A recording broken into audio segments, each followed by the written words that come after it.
Hey guys, tonight we're stepping into one of the most misunderstood chapters of medieval life.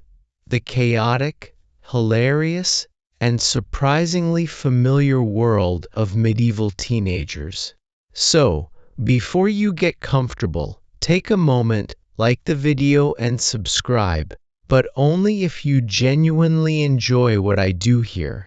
And let me know in the comments where you're tuning in from and what time it is for you. It's always fascinating to see who's joining us from around the world.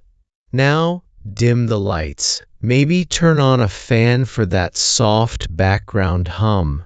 And let's ease into tonight's journey together. Imagine waking up in a medieval village at about 14 years old. Yesterday, everyone still called you just a child whenever you did something foolish. Today, your father is wondering why you haven't already chopped enough firewood to survive the winter. Your mother has a list of chores long enough to qualify as a religious pilgrimage, and your neighbors have started asking when you're going to become a useful member of society.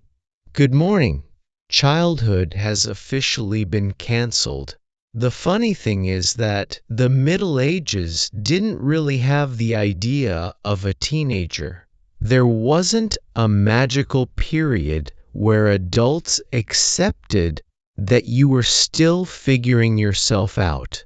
There was no, "Don't worry, they're only 14. Instead, it was more like, "You're 14. Excellent. Here's an axe. Try not to lose a foot." Needless to say, this system produced interesting results. Depending on where you were born, you might already be leaving home to become an apprentice. One day, you're sleeping in your parents' cottage. The next, you're living with a blacksmith, baker, carpenter, or tailor who has promised to teach you a valuable trade. He has also promised to shout at you whenever you make a mistake, which fortunately for him, you'll do several times before breakfast. If you stayed on the family farm, things weren't much gentler. Your alarm clock was a rooster with anger issues. Your daily schedule included feeding animals much larger than yourself, hauling buckets heavy enough to make modern gym membership seem unnecessary, and working from sunrise until sunset. Somewhere in between, you were expected to develop excellent character. Apparently, exhaustion was considered an educational tool. If you were born into a noble family, don't get too comfortable.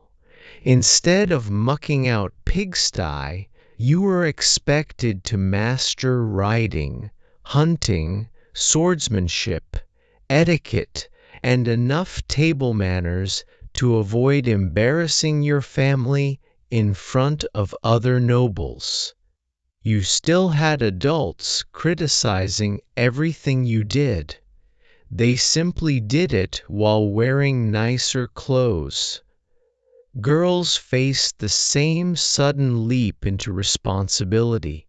You learned spinning, weaving, cooking, brewing, gardening, caring for younger siblings, and managing a household before you'd even finished growing.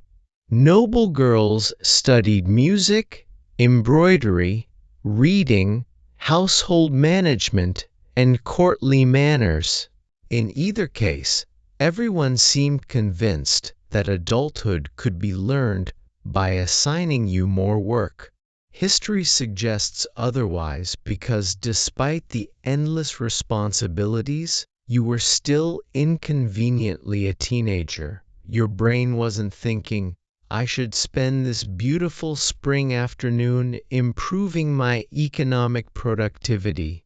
It was thinking, I wonder if my friends are doing something incredibly stupid without me. And they probably were. This is where medieval records become unexpectedly entertaining. Town officials complained constantly about groups of young people making too much noise after dark. Priests grumbled that they giggled during sermons. Guild masters accused apprentices of disappearing when there was work to do, only to mysteriously reappear when dinner was served.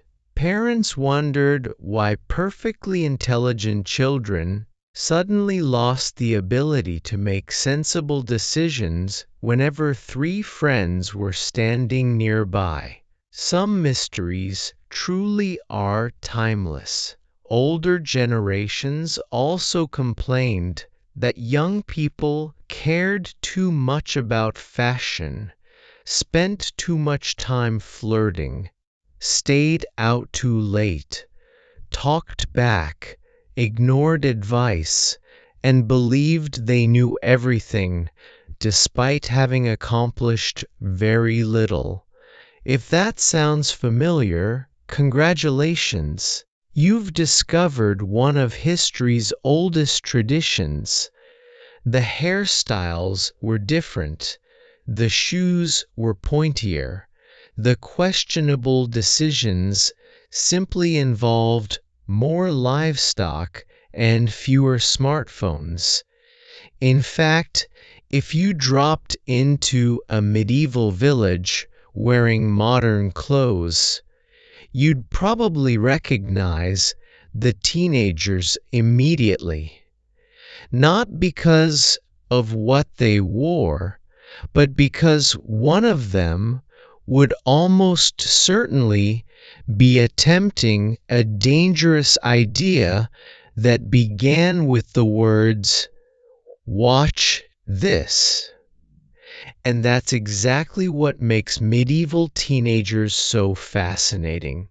Beneath the chainmail, wool tunics, church bells, and muddy roads were young people who laughed too loudly, fell in love too quickly, underestimated consequences with breathtaking confidence, and possessed the remarkable ability to convince every adult around them that the next generation was clearly doomed. As you'll soon discover, they were absolute professionals at it. If you think teenagers invented dressing specifically to annoy their parents, medieval history has some excellent news for you. The year is somewhere around 1350.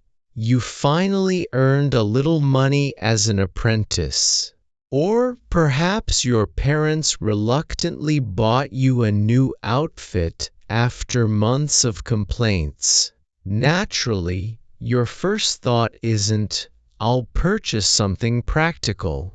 No, your first thought is, "How can I make every respectable adult in town sigh loudly?" Welcome to medieval fashion.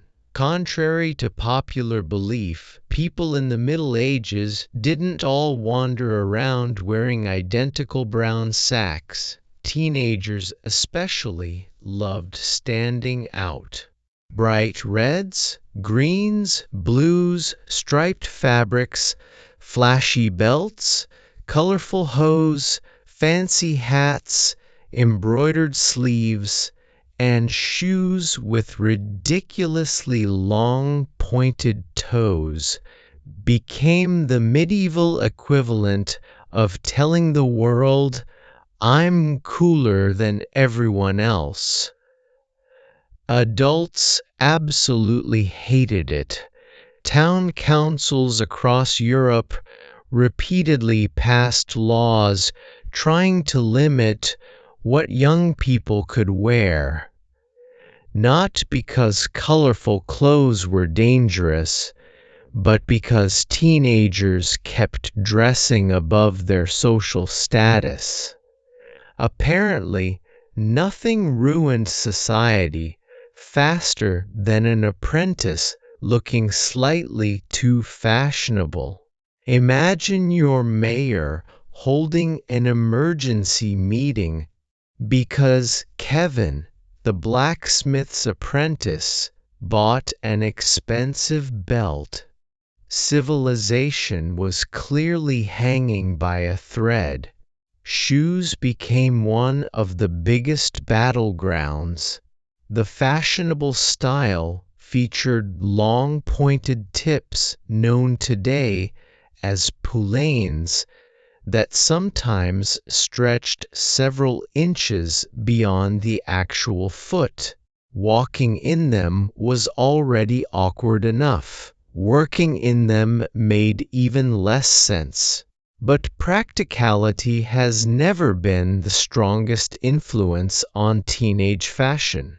Some wealthy young nobles wore points so long they had to tie them to their legs with little cords just to avoid tripping over themselves.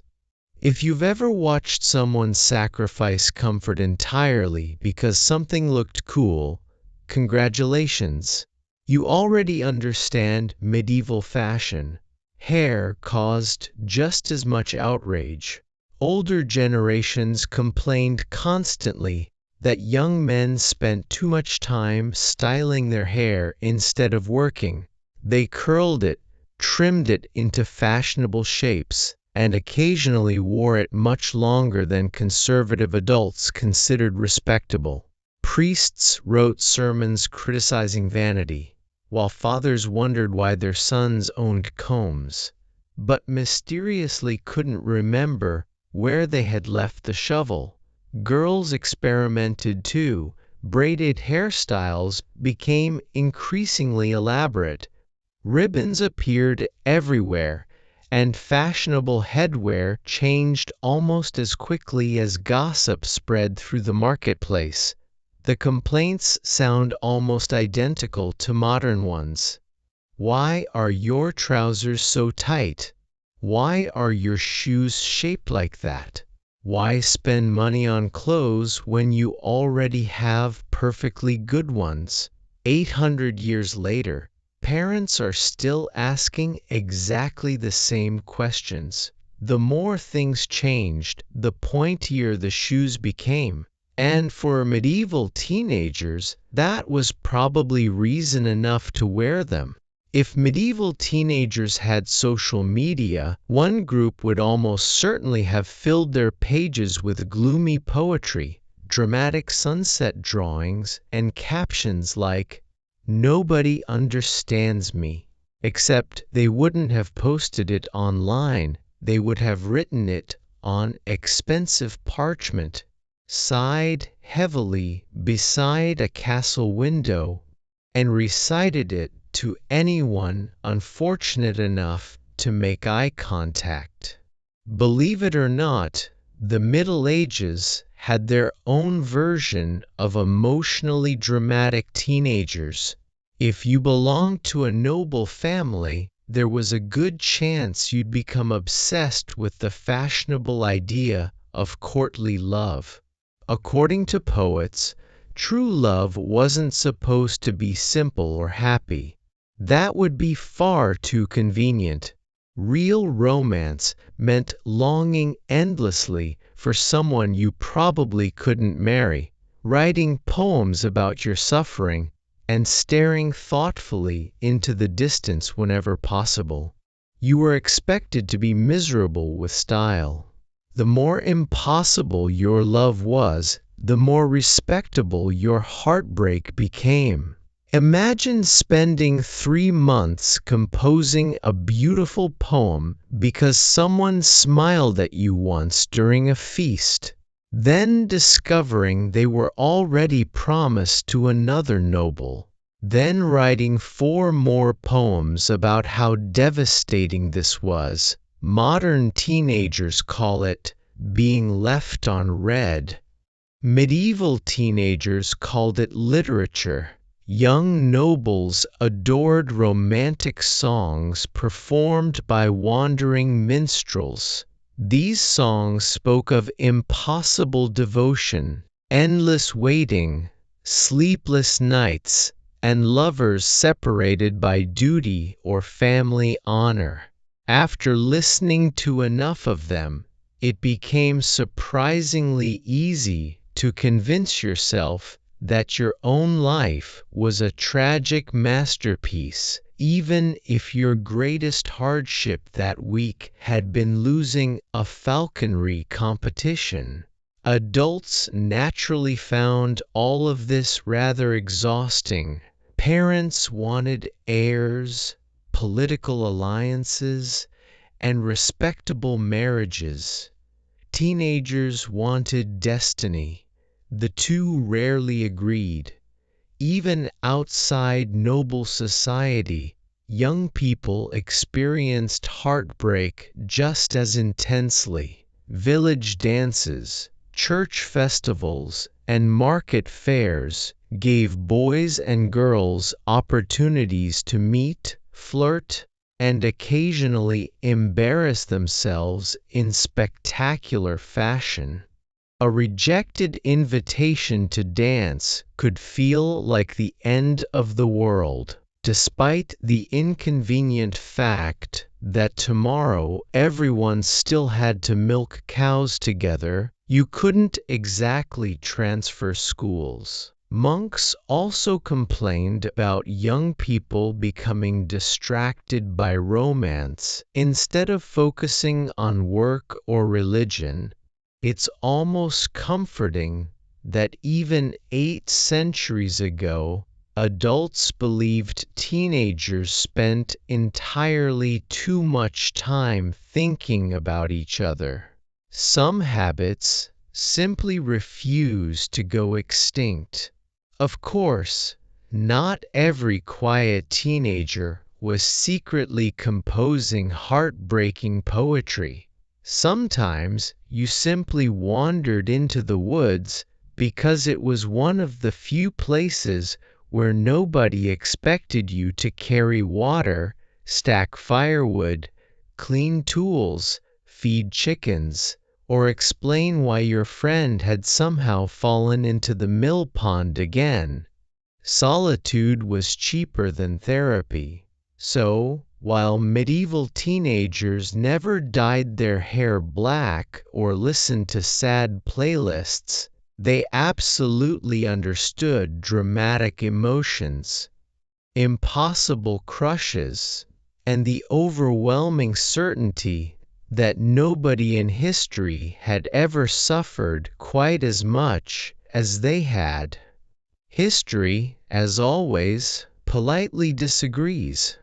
If medieval villages had teenagers, medieval cities had apprentices.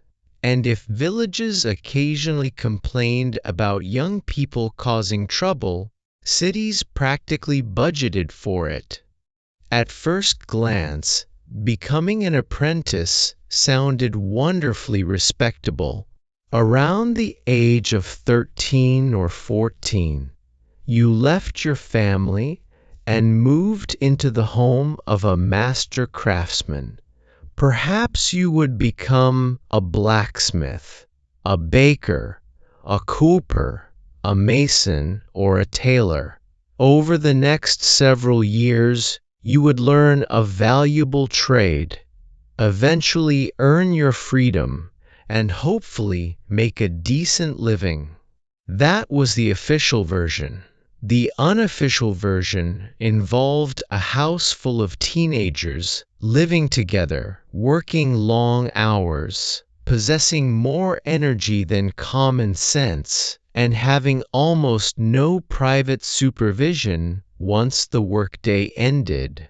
You can probably guess what happened next. Apprentices worked from sunrise until dusk, often 6 days a week. They swept workshops, carried supplies, cleaned tools, pumped bellows, fetched water, and performed every unpleasant task their master could think of before they were trusted with real craftsmanship. By evening, they were tired. Unfortunately, Tired did not mean sensible. As soon as work ended, groups of apprentices poured into the streets looking for entertainment. Sometimes that meant friendly games. Sometimes it meant wrestling. Sometimes it meant singing loudly through narrow streets long after respectable people had gone to bed. And sometimes it meant discovering that the apprentices from the neighboring workshop had been making jokes about your trade. Clearly, diplomacy was no longer an option. Cities across Europe recorded countless fights between rival groups of apprentices. Bakers argued with butchers, weavers insulted fullers, shoemakers clashed with tailor. Historians aren't always certain what started these disputes. It was often something incredibly important, like an insult or a hat or someone looking at someone else for slightly too long. The exact reason usually disappeared from the records. The bruises did not. Guild masters constantly complained that apprentices disappeared when work needed doing, yet somehow reappeared the moment food was served. It's an extraordinary coincidence that has survived into the modern workplace. Many apprentices also developed reputations for sneaking into taverns whenever they could. Officially, they were there to enjoy a mug of ale after a hard day's work. Unofficially, they were there because every other apprentice was there. Peer pressure did not wait for the invention of high school. Curfews attempted to solve the problem. Many towns required young people to return home after the evening bell. Patrols walked the streets looking for anyone still wandering about. This worked almost as well as telling teenagers not to do something because it's dangerous. Being caught outside after curfew could lead to fines, punishment from your master, or an uncomfortable conversation involving disappointed adults using phrases like, "I'm not angry," which, even in the Middle Ages, was usually much worse. Despite all the complaints, apprentices were the future of every medieval city. They would become the craftsmen who built houses, forged swords, baked bread, and kept towns alive. But first, they had to survive the remarkably difficult challenge of being 16. History suggests that was often the harder job. If you ever find yourself thinking, "My parents just don't understand me," medieval history has some comforting news. Neither did yours. The average medieval household wasn't exactly built for privacy. Entire families often lived, ate, worked, argued, and slept in the same building. If you wanted a dramatic exit after an argument, your options were fairly limited. You could storm outside and then probably run into your uncle feeding the pigs. Escaping emotionally was difficult when everyone knew exactly where you had gone. Parents depended on their children. This wasn't just about teaching responsibility. A farm needed every pair of hands it could get. A workshop relied on apprentices. Every chore left unfinished usually became someone else's problem, and that someone was often your father, which explains why medieval parents developed a remarkable ability to become irritated before breakfast. Have you fed the chickens? Yes. The hungry chickens disagree. The arguments themselves would sound surprisingly familiar today. Parents insisted you were wasting time. You insisted you were just about to do it. Parents wanted you to focus on work. You wanted to see your friends. Parents believed you spent entirely too much time thinking about boys or girls. You believed they were ruining your life. Human civilization, it turns out, has been running this script for centuries. One major difference was that medieval parents had much bigger decisions to make on your behalf. By your mid-teens, conversations about your future became unavoidable. If you were a boy, would you stay on the farm, learn a trade, join a noble household, perhaps even fight in a lord's army someday? If you were a girl, discussions about marriage could begin surprisingly early. Families often thought about practical matters first: land, alliances, financial security, and reputation. Meanwhile, you were probably wondering whether the person you liked might also be attending the next village festival. Priorities rarely aligned. Teenagers also had an unfortunate habit of believing they knew better than adults, who had somehow survived 40 years without their advice. Parents would explain why something was a terrible idea. You would confidently ignore them. Several hours later, you would accidentally prove them correct. This educational method remains remarkably popular. Church officials frequently preached that young people should obey their parents without complaint.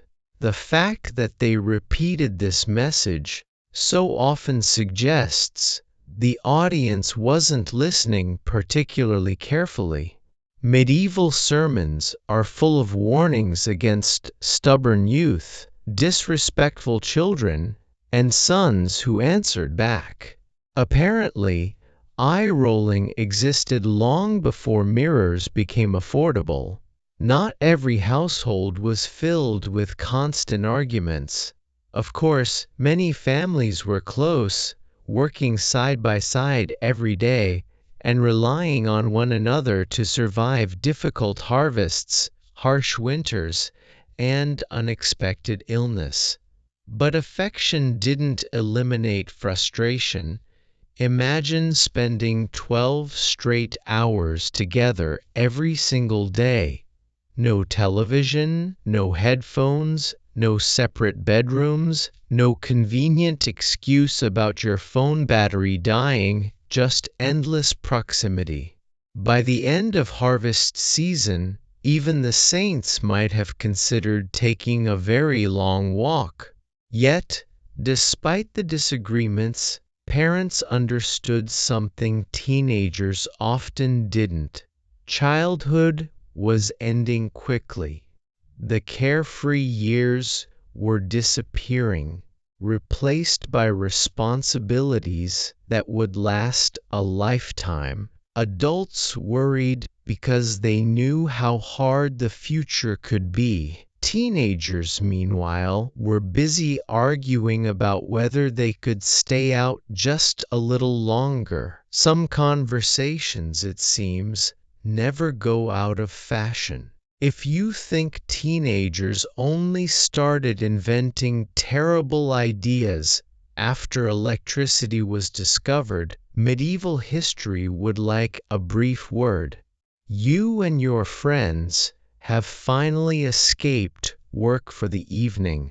Nobody wants to think about apprenticeships, chores, or tomorrow's endless list of responsibilities. Naturally, someone says the 4 most dangerous words in any language. I have an idea. No good story has ever started there. Medieval records are filled with complaints about young people pulling pranks that ranged from mildly amusing to, "Please explain this to the town magistrate." One favorite target was livestock, not because anyone disliked the animals, but because moving a pig, goat, or donkey into the wrong place created absolute chaos. Imagine opening your workshop in the morning to discover three confused sheep calmly inspecting your expensive tools. The sheep were innocent. Your friends definitely weren't. Then there were the carts. A group of bored teenagers could quietly move someone's cart during the night and leave the owner searching half the village the next morning.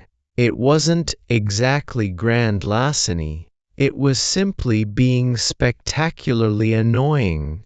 Church bells were another irresistible temptation. These bells weren't just decorative. They announced fires, funerals, emergencies, religious services, and important town meetings.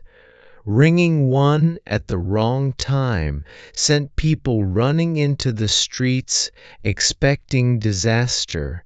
Instead, they found 6 teenagers trying very hard not to laugh. Oddly enough, priests failed to appreciate the joke. Some young people thought it would be hilarious to knock on doors late at night before disappearing into the darkness.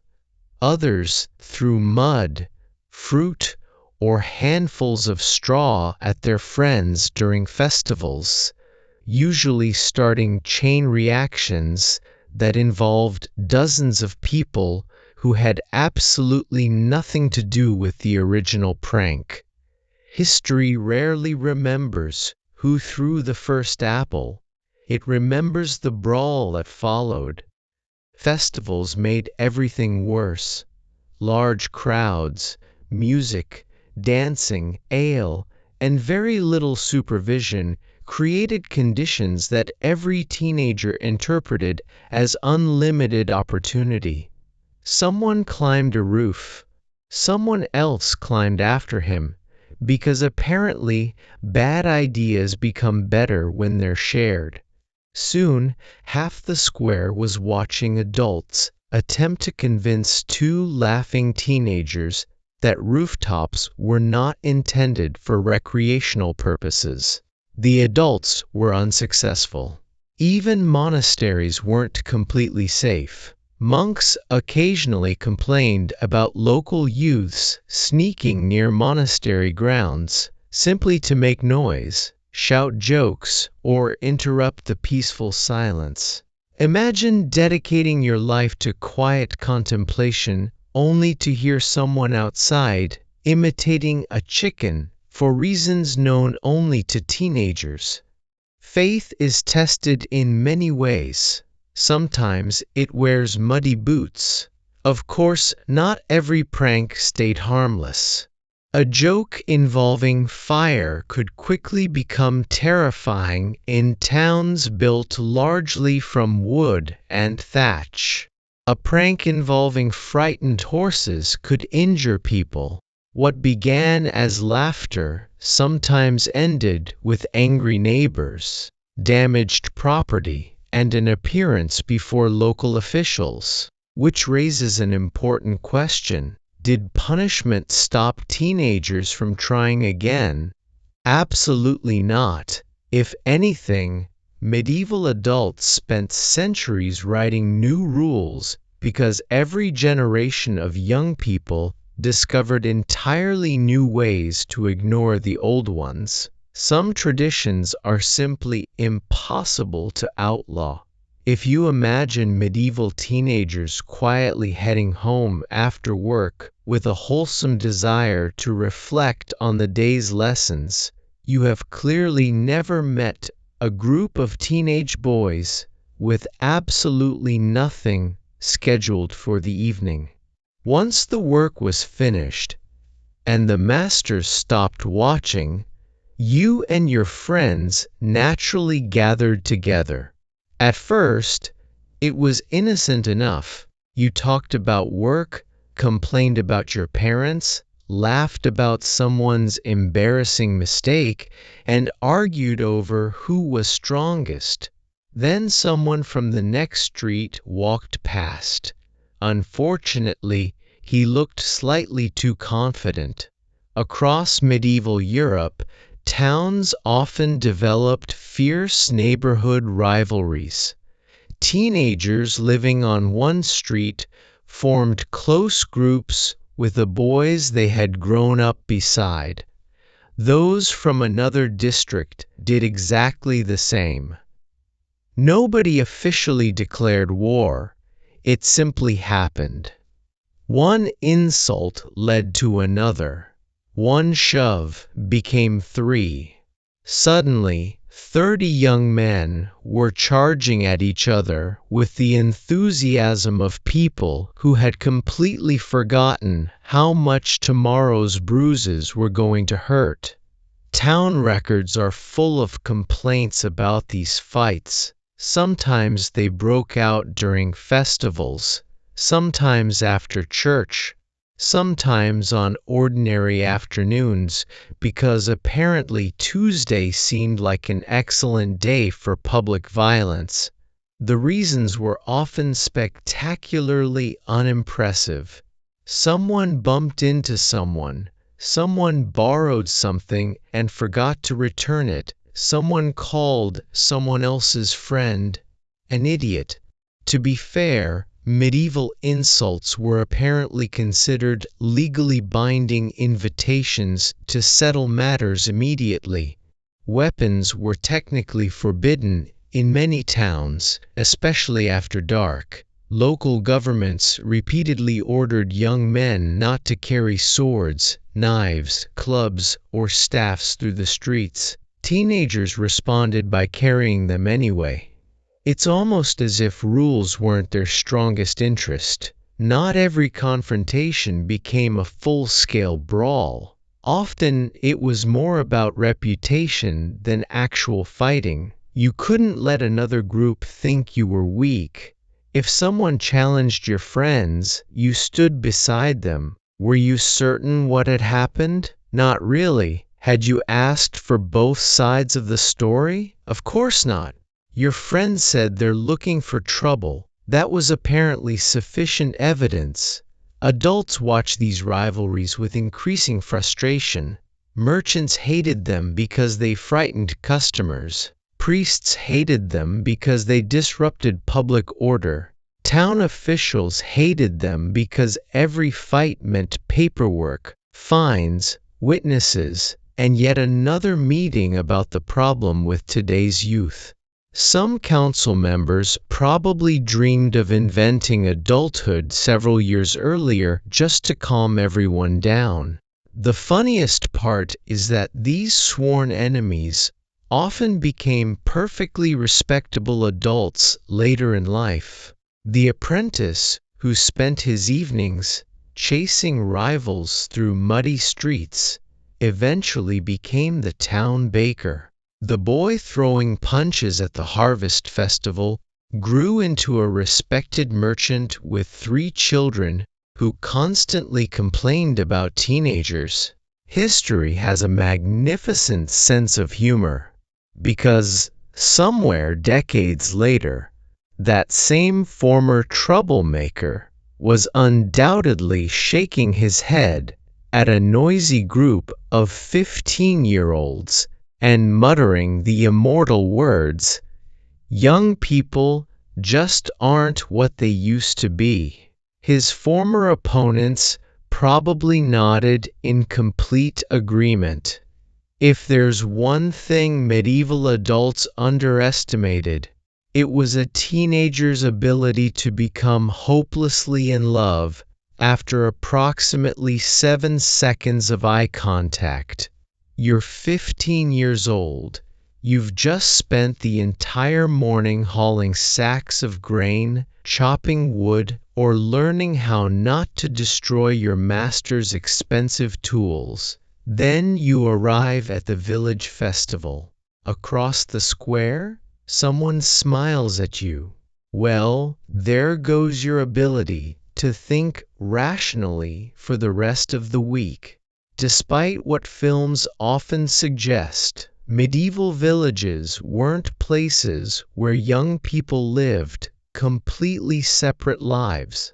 Markets, church services, harvest celebrations, weddings, saints' feast days, and seasonal festivals brought everyone together.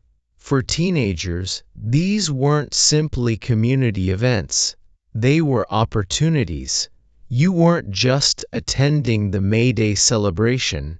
You were hoping someone specific would be there, preferably looking in your direction. Boys suddenly discovered fascinating reasons to walk past the same market stall 6 different times. Girls somehow found themselves helping near the village well far more often than strictly necessary. Historians can't fully explain this remarkable coincidence. Teenagers probably could. Dancing became one of the safest ways to flirt. During festivals, music echoed through village squares, while young people formed circles or danced in pairs under the watchful eyes of parents who pretended not to be watching. The key word there is pretended. Your mother noticed everything. Your father noticed even more. He simply expressed it by clearing his throat from 20 ft away. Courtship wasn't always straightforward. Families had opinions, neighbors had opinions. The priest almost certainly had opinions. In medieval villages, privacy was about as rare as indoor plumbing. If you embarrassed yourself, congratulations.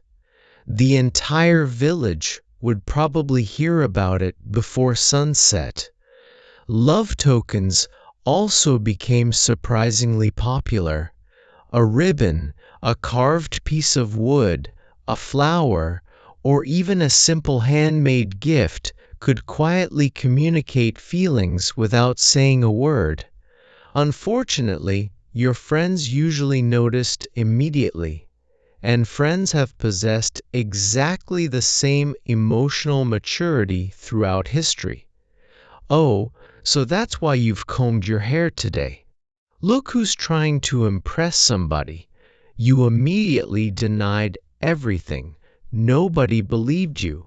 Jealousy also made regular appearances. If another boy asked the person you liked to dance first, your evening could be ruined before the music had properly begun. Rivalries that began over absolutely nothing somehow became matters of enormous personal importance. From the outside, adults often found the whole thing amusing. Many had once experienced exactly the same emotions, although they preferred to pretend otherwise. Modern parents worry about teenagers spending too much time playing video games. Medieval parents had a different concern. They worried their teenagers might accidentally knock out half the village during a football match. To be fair, that was a perfectly reasonable concern. After another long day of work, you and your friends still had enough energy to sprint across fields, wrestle each other into the mud, throw heavy objects for fun, and invent competitions that would make modern insurance companies quietly close their offices forever. The most famous game was medieval football. Calling it football, however, is being extraordinarily generous. There were very few rules. Sometimes there were hundreds of players. Entire villages competed against neighboring villages. The field could stretch across roads, streams, gardens, and open farmland. The objective was simple enough: get the ball to a certain location. How you accomplish that was open to interpretation. Kicking was allowed, pushing was expected. Being tackled into a hedge was practically tradition. Broken windows, flattened fences, and deeply confused livestock often became innocent victims of the day's entertainment. It's no surprise that kings occasionally tried banning the sport altogether. The teenagers naturally responded by continuing to play it anyway. Some traditions are simply stronger than royal authority. Wrestling was another favorite pastime. Almost every village had young men eager to prove who was strongest. It didn't require expensive equipment, only confidence and a willingness to land face first in the dirt. Conveniently, medieval villages had an endless supply of dirt. Archery competitions were equally popular.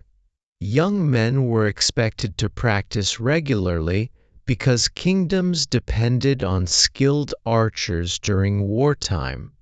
English kings even ordered their subjects to spend Sundays practicing with the long bow instead of wasting time on less useful activities. Teenagers heard this and thought, finally, an official excuse to shoot arrows all afternoon. Probably the only government program that sounded genuinely exciting. Then there was quarterstaff fighting. Imagine picking up a sturdy wooden pole, nearly as tall as yourself, and agreeing that hitting your friends with it counted as recreation. Surprisingly, this was considered excellent training. Even climbing became a competitive sport, although nobody officially admitted it. Trees, walls, rooftops, barns. If something could be climbed, a teenager eventually attempted it, usually after someone confidently declared, "Bet you can't." Those 4 words have probably caused more unnecessary injuries than any plague in history. Adults complained constantly about dangerous games. Priests preached moderation. Town officials issued regulations. Parents warned about broken bones and unnecessary risks. Teenagers listened politely, then immediately challenged each other to see who could jump the widest ditch. Some things never change. Whether you were racing through muddy fields, wrestling beside a river, or chasing a football through 3 different farms, while someone's furious goose attacked everyone equally. Medieval sports weren't just about winning. They were about showing courage, impressing your friends, catching the attention of someone you secretly liked, and proving that common sense was an obstacle best ignored until at least your 20s. History suggests that strategy remained remarkably popular. If there's one skill medieval teenagers mastered with remarkable consistency, it was believing they had a better plan than every adult around them. Sometimes they were right, most of the time. Well, that's why court records exist. By the time you reached your mid-teens, everyone seemed to have your future mapped out. Your parents expected you to continue the family trade. Your master expected years of loyal service. The local priest expected respectable behavior. The Lord expected obedience. The only person who hadn't been consulted was you. Naturally, this created problems. One of the biggest was apprentices running away. An apprenticeship could last anywhere from 5 to 7 years, sometimes even longer. You lived in your master's house, followed his rules, worked exhausting hours, and had very little freedom. A good master could teach you a valuable profession and treat you almost like family. A bad master, let's just say, he provided excellent motivation to become an excellent runner. Records from medieval towns mention apprentices disappearing without permission, abandoning their contracts, or simply deciding that another city looked considerably more appealing. The escape plan usually sounded simple: I'll just leave. The complicated part came afterward.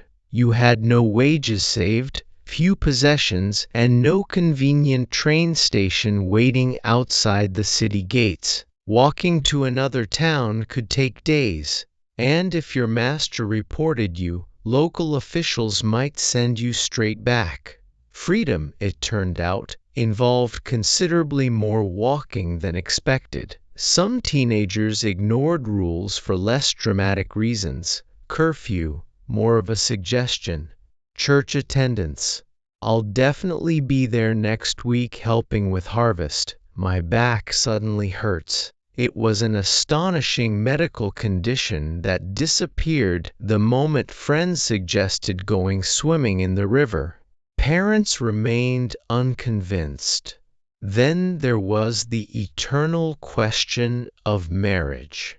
Families often had practical expectations. They considered property, reputation, financial stability, and useful alliances. Teenagers, unfortunately, insisted on introducing emotions into the discussion. Some young couples secretly met despite their parents' objections. Others exchanged small gifts, arranged quiet meetings during festivals, or found excuses to cross paths while fetching water or visiting the market. The entire village usually noticed within 3 days. Villages were wonderfully efficient at sharing information. If you whispered something on Monday, your grandmother somehow knew by Tuesday morning, and she lived 2 villages away. Occasionally, young people simply disappeared together, not forever, just long enough to convince both families that perhaps allowing the marriage would be easier than dealing with the gossip. It wasn't common, but it happened often enough for medieval authorities to take notice.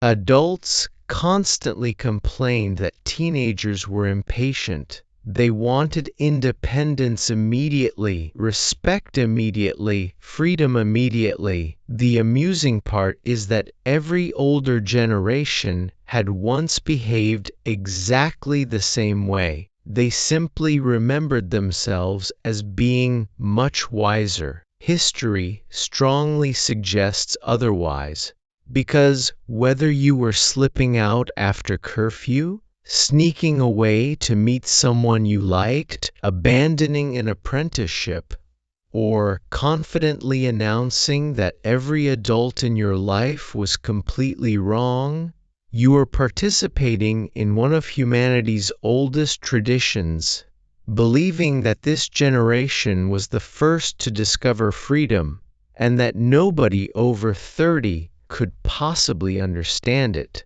Every teenager eventually has that one moment. You and your friends have spent the last 5 minutes confidently explaining why your latest idea is completely harmless. Then an adult appears. Unfortunately, this adult carries an official badge. The Middle Ages had no shortage of laws aimed specifically at young people. In fact, the more you read medieval town records, the more you realize that local governments spent an astonishing amount of time trying to answer one impossible question: how do we stop teenagers from behaving like teenagers? Their success rate was modest. Large medieval towns appointed officials to patrol the streets, especially after dark. Their job was to keep the peace, stop fights, prevent theft, and make sure everyone obeyed the evening curfew. Your job, apparently, was making theirs considerably more difficult. If you were caught wandering the streets long after the curfew bell had rung, expect uncomfortable questions. Where were you going? Why weren't you home? Who were your friends? Why does one of them still have a chicken under his arm? Nobody wanted to answer that last one. Street fights were one of the biggest headaches for medieval authorities. Whenever groups of apprentices or village youths started throwing punches, the watch often had to break them apart before someone reached for a knife or club.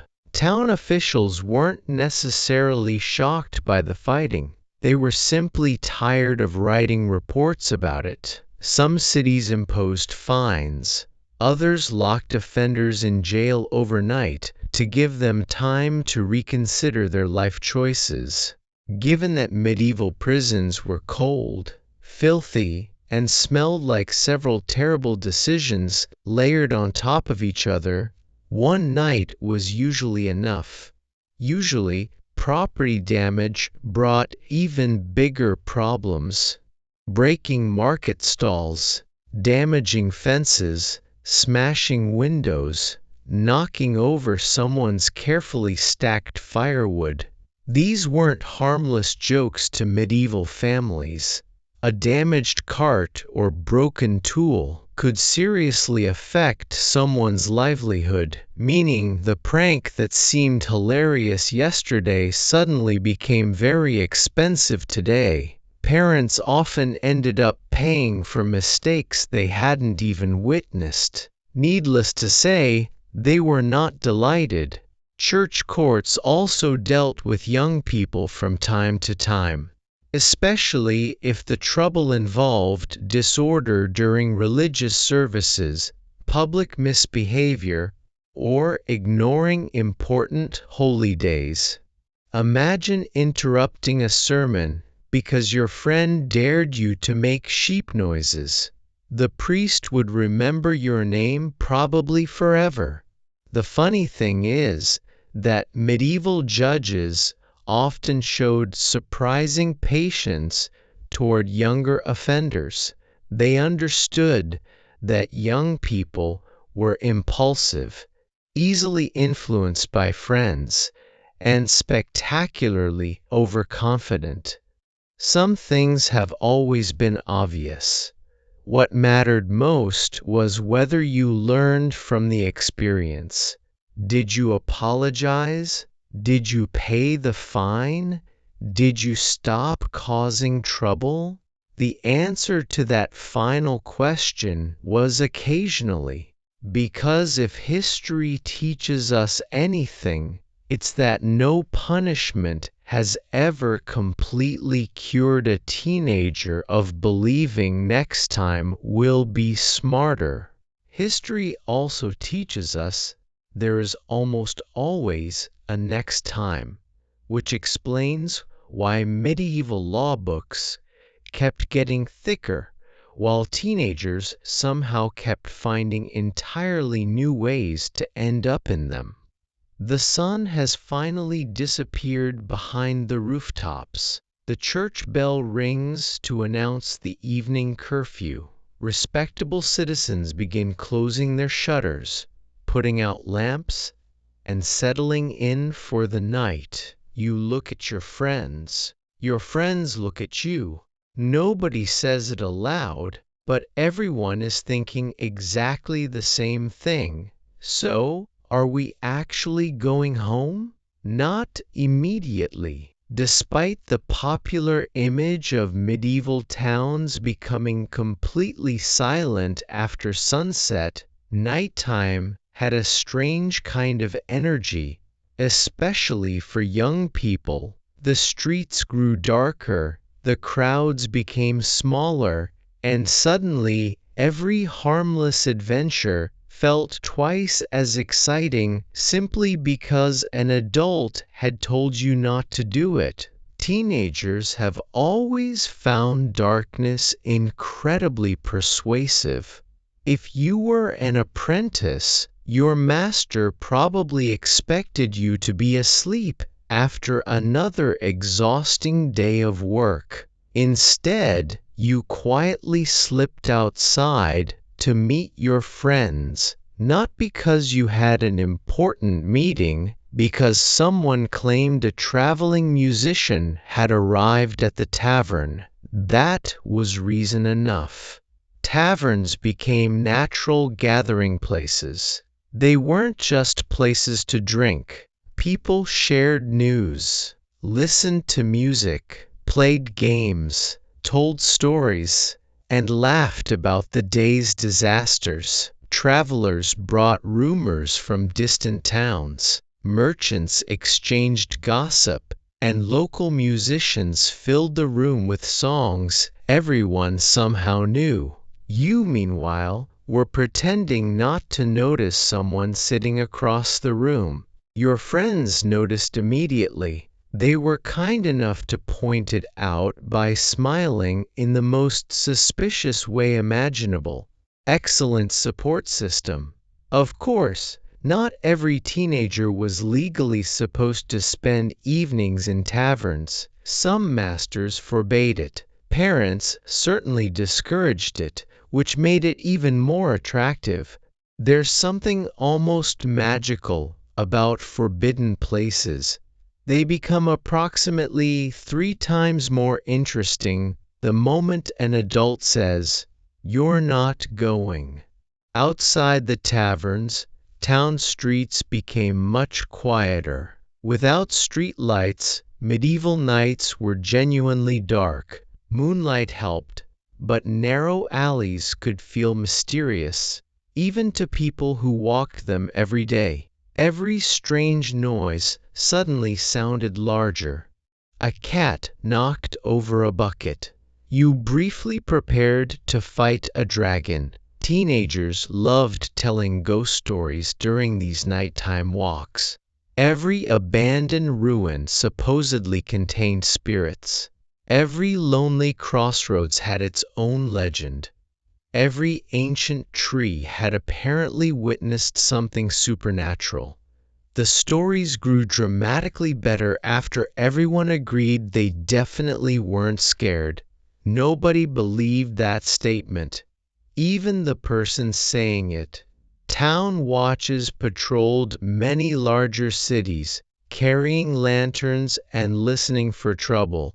Their appearance usually produced one of two reactions. If you had done nothing wrong, you greeted them politely. If you had done something wrong, you suddenly became fascinated by the speed at which you could walk in the opposite direction without technically running. By morning, everyone returned to work as though nothing unusual had happened. The baker baked bread. The blacksmith forged iron. The apprentices swept the workshop. And every teenager silently wondered what everyone was doing after sunset tonight. Because medieval nights weren't just about breaking curfew. They were about tasting a tiny piece of independence before adulthood arrived. Whether the adults approved or not. One afternoon, you're racing your friends across a muddy field, laughing because one of them has somehow fallen into a ditch for the second time this week.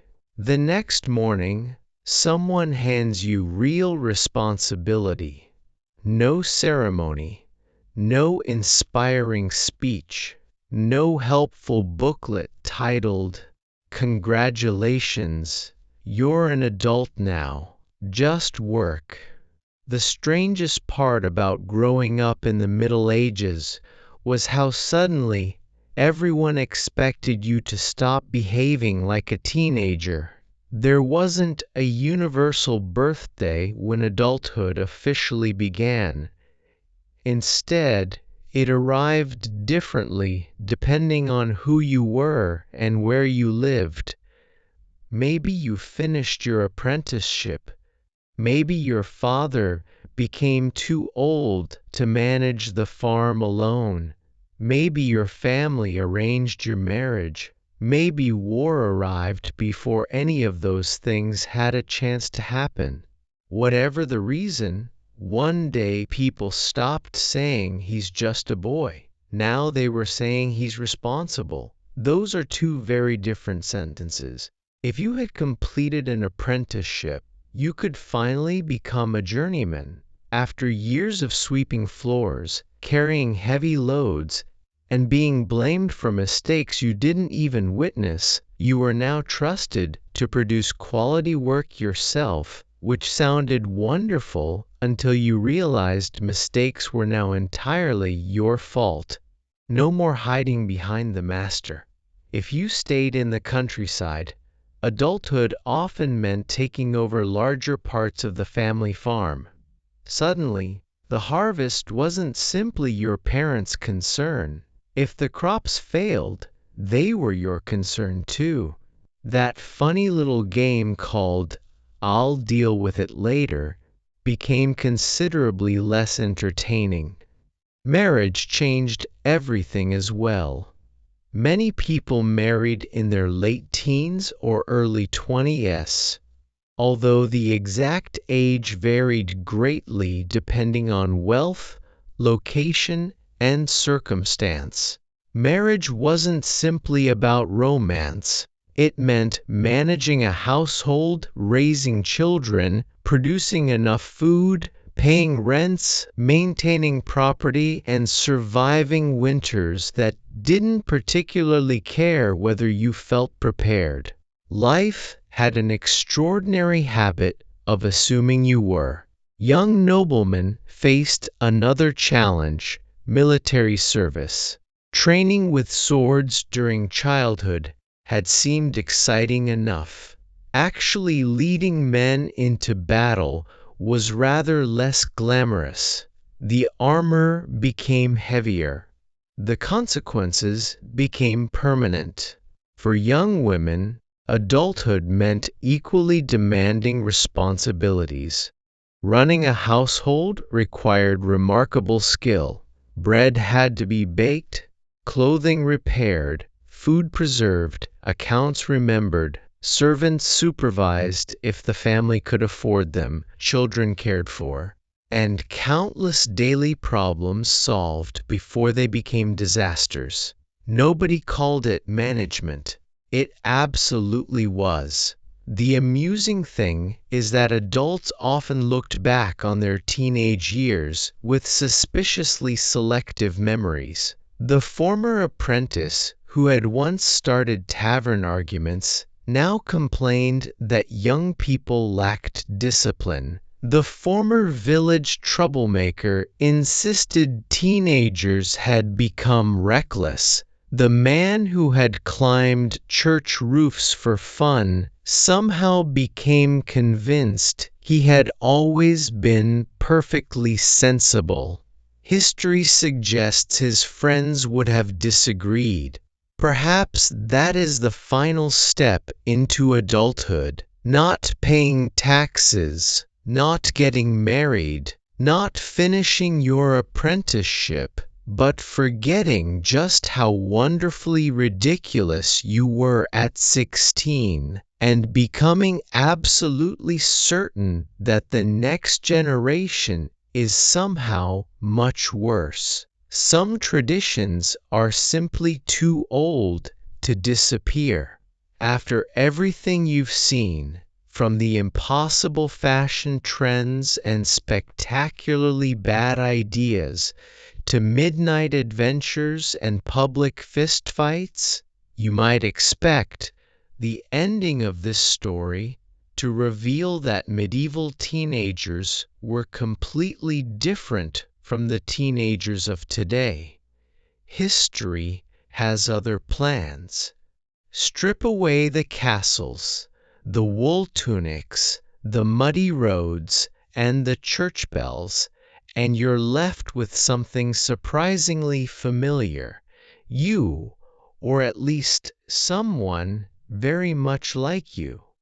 800 years ago, you still wanted freedom before you were quite ready for it. You wanted adults to trust you while simultaneously giving them excellent reasons not to. You believed your friends knew everything, your parents understood nothing, and the future would somehow work itself out. It usually did.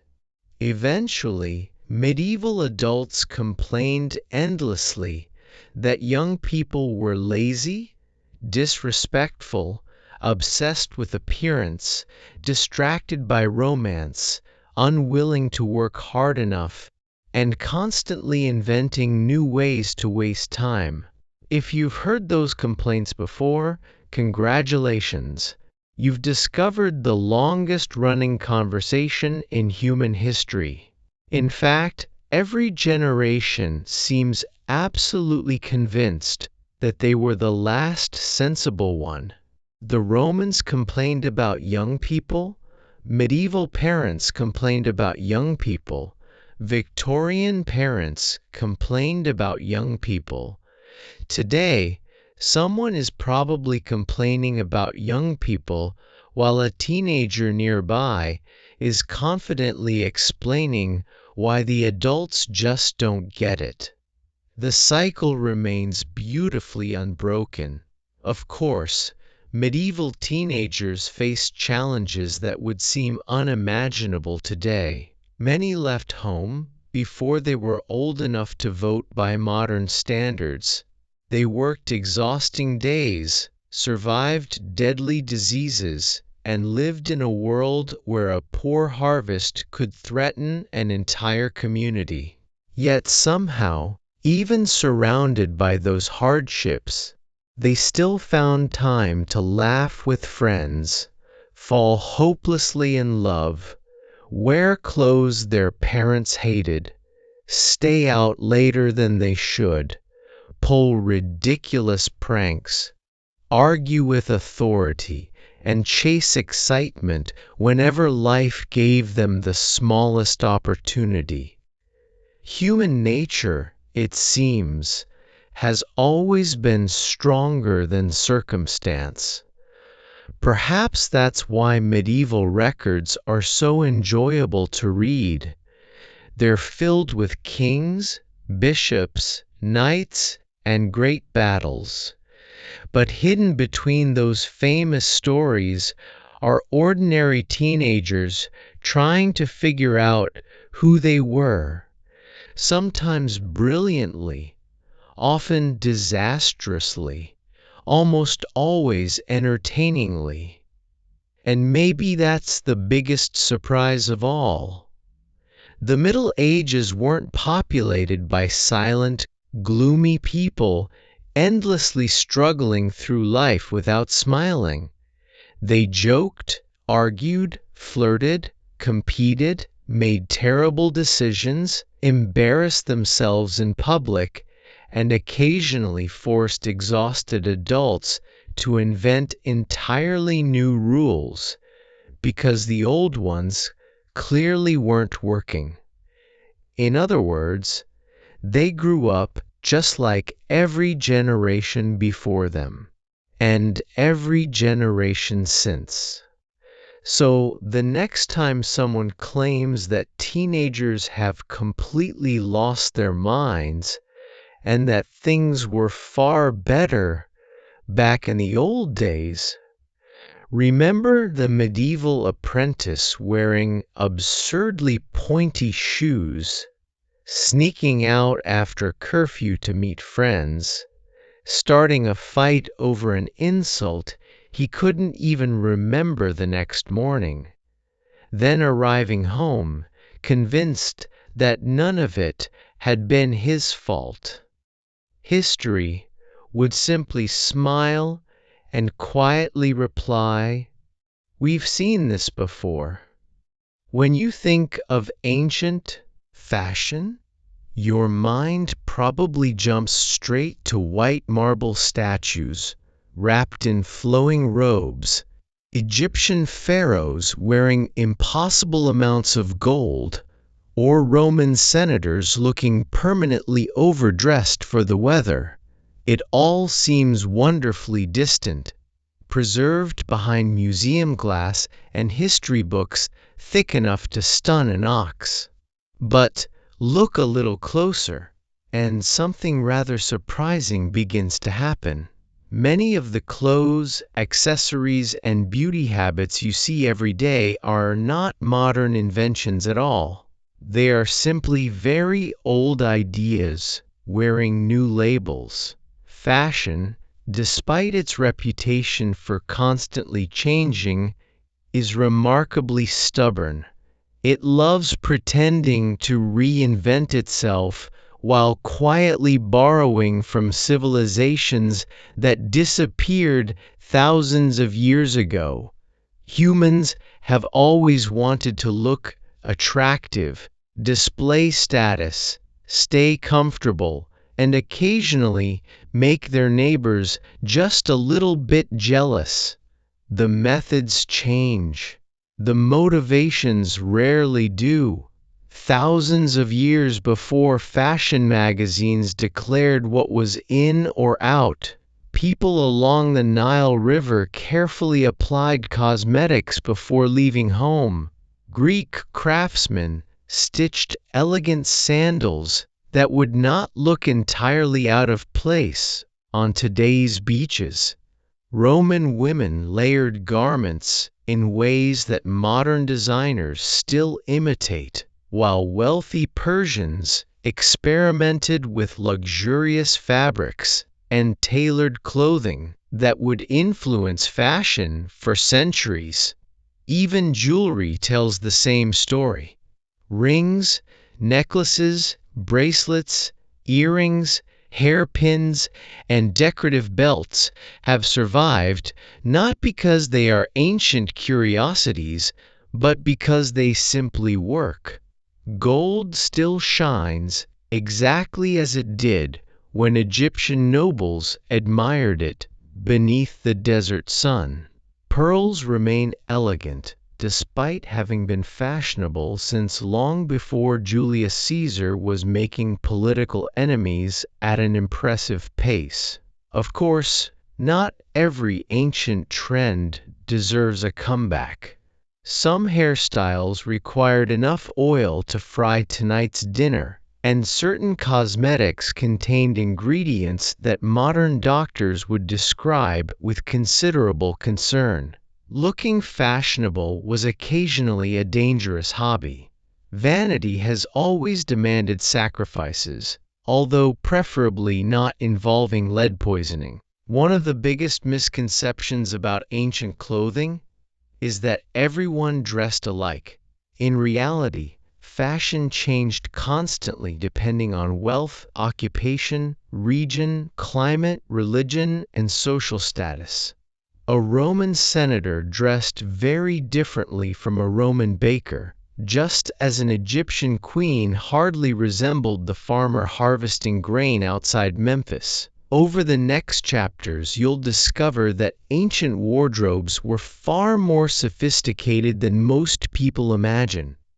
From timeless sandals to layered clothing, from perfumes to cosmetics, from carefully chosen colors to luxurious fabrics, many of today's biggest fashion trends are not new creations at all.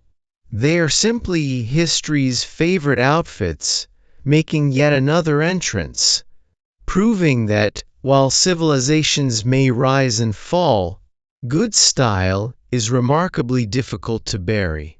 If there is one piece of ancient fashion that absolutely refused to stay in the past, it is the humble sandal.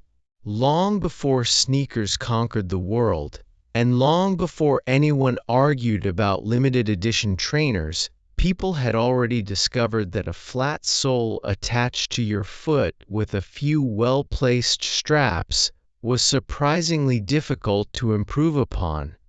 The story begins thousands of years ago in ancient Egypt. Walking barefoot on cool stone floors inside temples was pleasant enough, but crossing hot desert sand was another matter entirely. Egyptians crafted sandals from woven papyrus reeds, palm fibers, leather, and occasionally wood. Simpler versions belonged to farmers and laborers, while elaborate sandals decorated with dyed leather, embroidery, or even gold leaf were reserved for the wealthy. Pharaohs took footwear particularly seriously. Some royal sandals featured images of Egypt's enemies painted onto the soles. Every step literally placed foreign rivals beneath the ruler's feet. It was political. Propaganda expressed through footwear. Modern branding suddenly feels rather unimaginative. As Mediterranean civilizations grew, so did sandal design. The Greeks transformed practicality into elegance. Their sandals were carefully shaped to fit the foot and secured with leather straps that wrapped gracefully around the ankle. Shoemakers experimented with different patterns, creating styles that distinguished men from women and citizens from soldiers.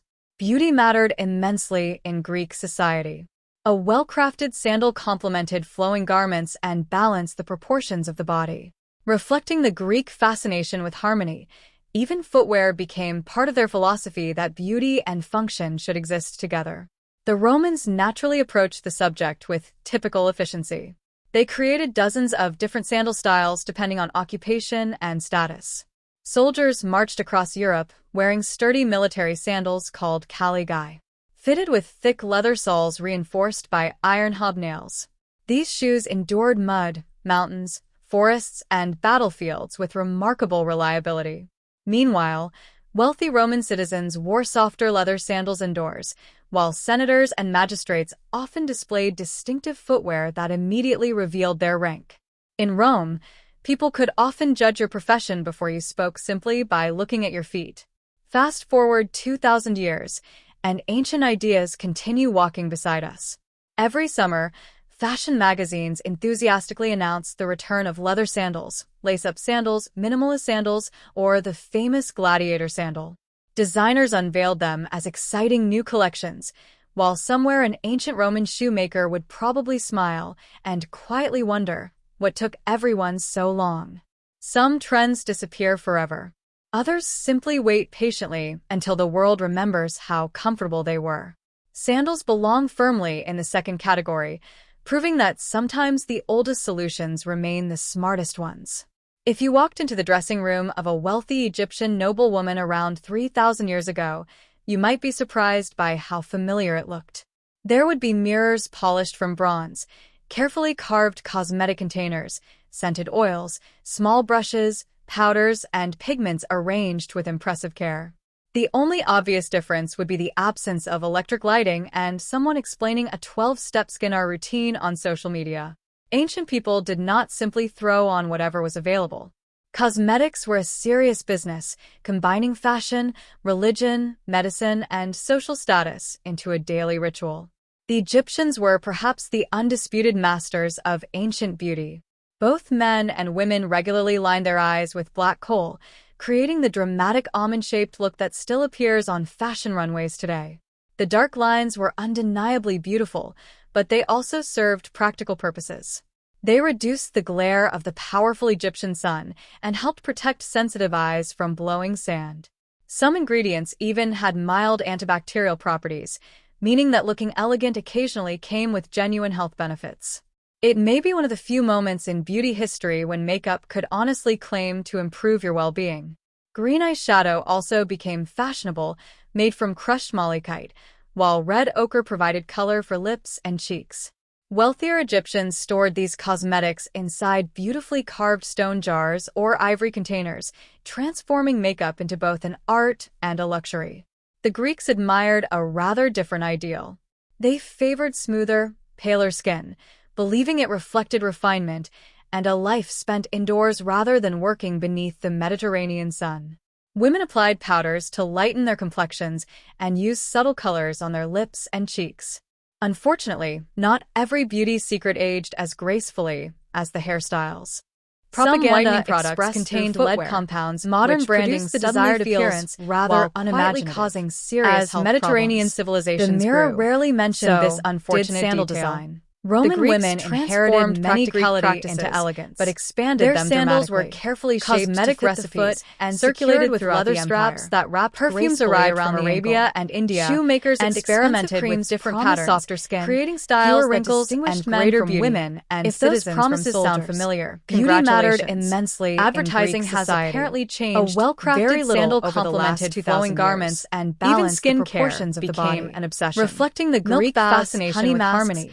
Olive oil cleansers and herbal lotions were all recommended by Roman writers should exist together. Some treatments the Romans naturally approached the subject with while others probably worked best they by created dozens of different sandal styles depending on occupation and status. Today, eyeliner, soldiers marched across Europe wearing sturdy military sandals called caligae, and elaborate skincare routines thick leather soles reinforced by iron hobnails. They may come in sleeker packaging, mud, but the desire behind them remains ancient. Battlefields with remarkable reliability. Trends come and go, but humanity's determination wore softer leather sandals indoors, poor night's while sleep senators and magistrates often displayed distinctive footwear that immediately revealed their rank. Modern invention. In Rome, open any autumn fashion judge your profession and you'll find endless advice by looking at your feet. Jackets. Fast forward 2,000 years, shirts and ancient ideas continue walking beside us. Yet every summer, mastered the art of wearing thousands enthusiastically announced anyone coined leather sandals, lace-up sandals, the minimalist world understood something that never goes out of style.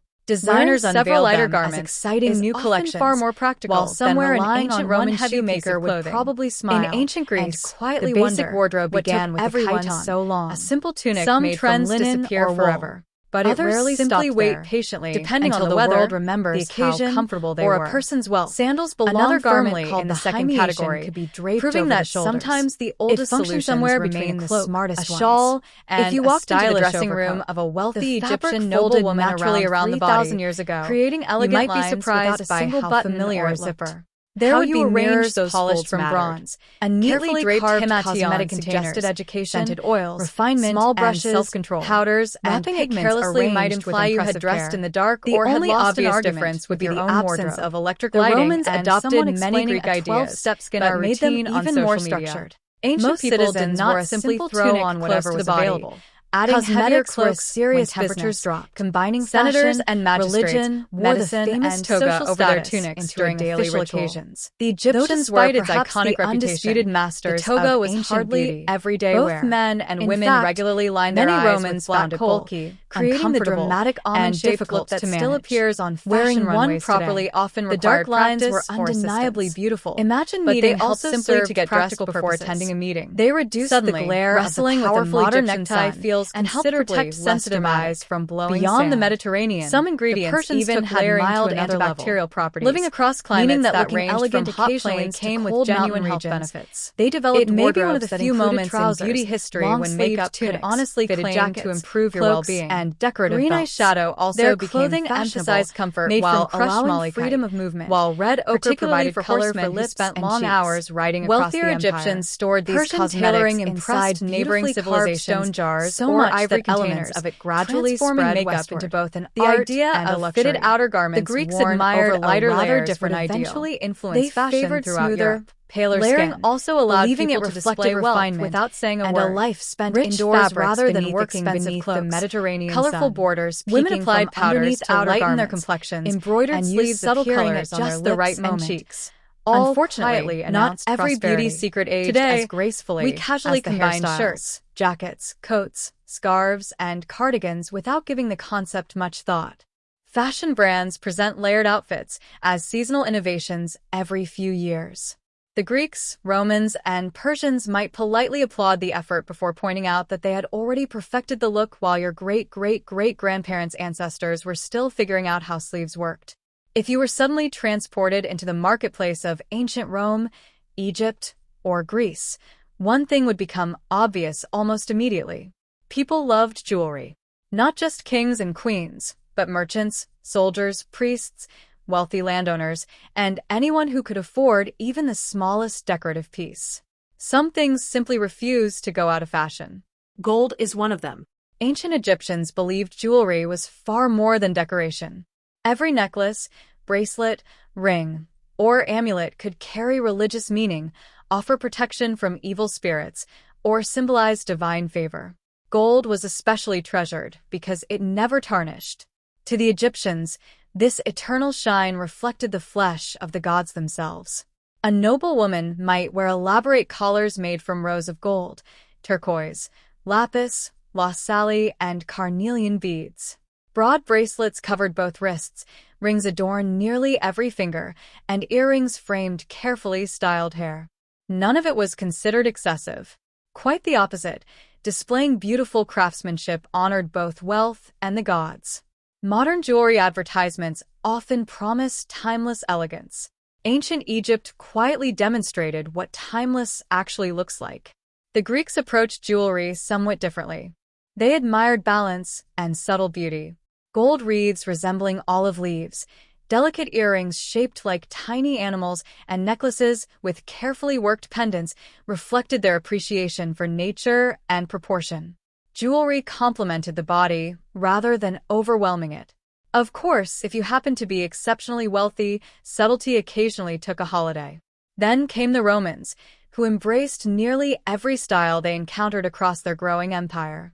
Their jewelers imported pearls from the Persian Gulf, emeralds from Egypt, sapphires from distant lands, amber from northern Europe, and precious stones from as far away as India. Roman elites became passionate collectors. Rings multiplied, necklaces grew heavier, bracelets climbed higher up the arm, and gemstones became visible proof that their owner possessed both wealth and excellent trade connections.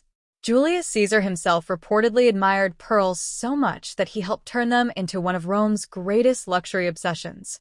At extravagant banquets, guests often wore enough jewelry to finance a respectable farm. Not every ornament served purely decorative purposes. Signate rings carried family seals used to stamp wax on important documents, making them both fashionable and practical. They functioned almost like personal signatures worn on the hand. Today, engagement rings, gold chains, pearl earrings, charm bracelets, layered necklaces, and gemstone rings continue filling jewelry stores around the world. Their designs may be simplified or modernized, but their origins stretch astonishingly far into the past. People often say that diamonds are forever. Ancient history gently reminds us that humanity's desire to decorate itself with beautiful things has lasted even longer. Across empires that rose and vanished through wars, plagues, and changing civilizations, gold kept shining, pearls kept glowing, and people kept admiring themselves in the nearest reflective surface. Some habits, it seems, are truly immortal. Long before fashion houses announced that this year's color was the one everyone absolutely needed, ancient civilizations already understood that color could speak louder than words. It could reveal your wealth, your profession, your family, your beliefs, and sometimes even whether people were expected to bow when you walked into the room. In the ancient world, color was never just decoration. Take purple, for example. Today, you can buy a purple shirt without giving it much thought. 2,000 years ago, owning one could place you among the richest people in the Mediterranean. The famous Tyrian purple dye was extracted from tiny sea.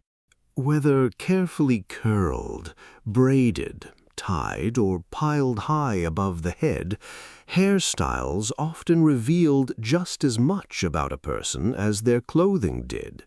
And surprisingly, many of today's most popular hairstyles would have looked perfectly at home thousands of years ago. Ancient Egypt offers one of the earliest examples.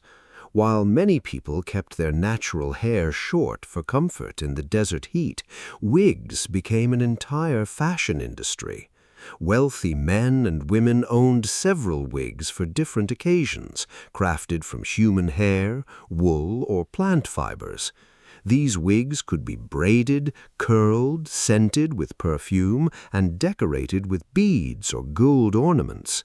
Owning multiple hairstyles without waiting months for your hair to grow was apparently not invented by modern celebrities. The Greeks preferred a softer, more natural elegance. Women often wore long hair gathered into loose buns at the back of the head, secured with ribbons, pins, or decorative bands. Braids framed the face, while gentle curls were admired as symbols of beauty and refinement. These hairstyles were not rushed affairs. Household servants often spent considerable time arranging every strand. Looking effortlessly graceful usually required quite a bit of effort behind the scenes, a tradition that remains remarkably alive today.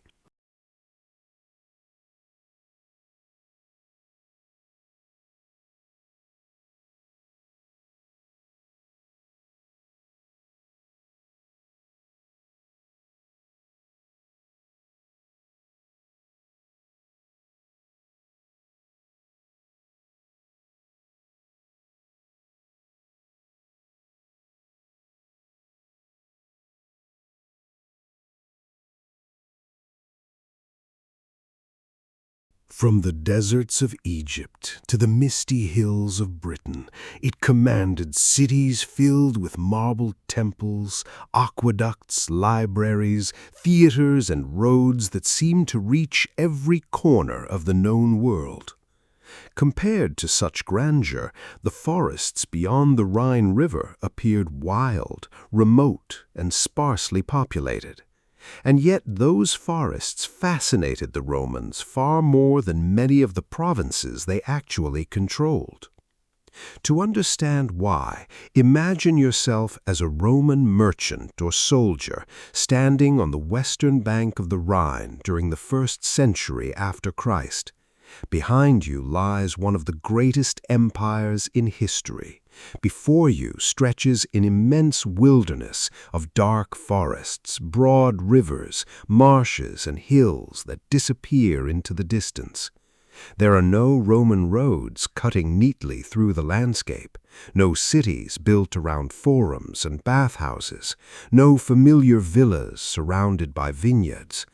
Somewhere beyond the trees live dozens of tribes whose languages sound unfamiliar, whose customs seem strange, and whose leaders owed absolutely nothing to Rome.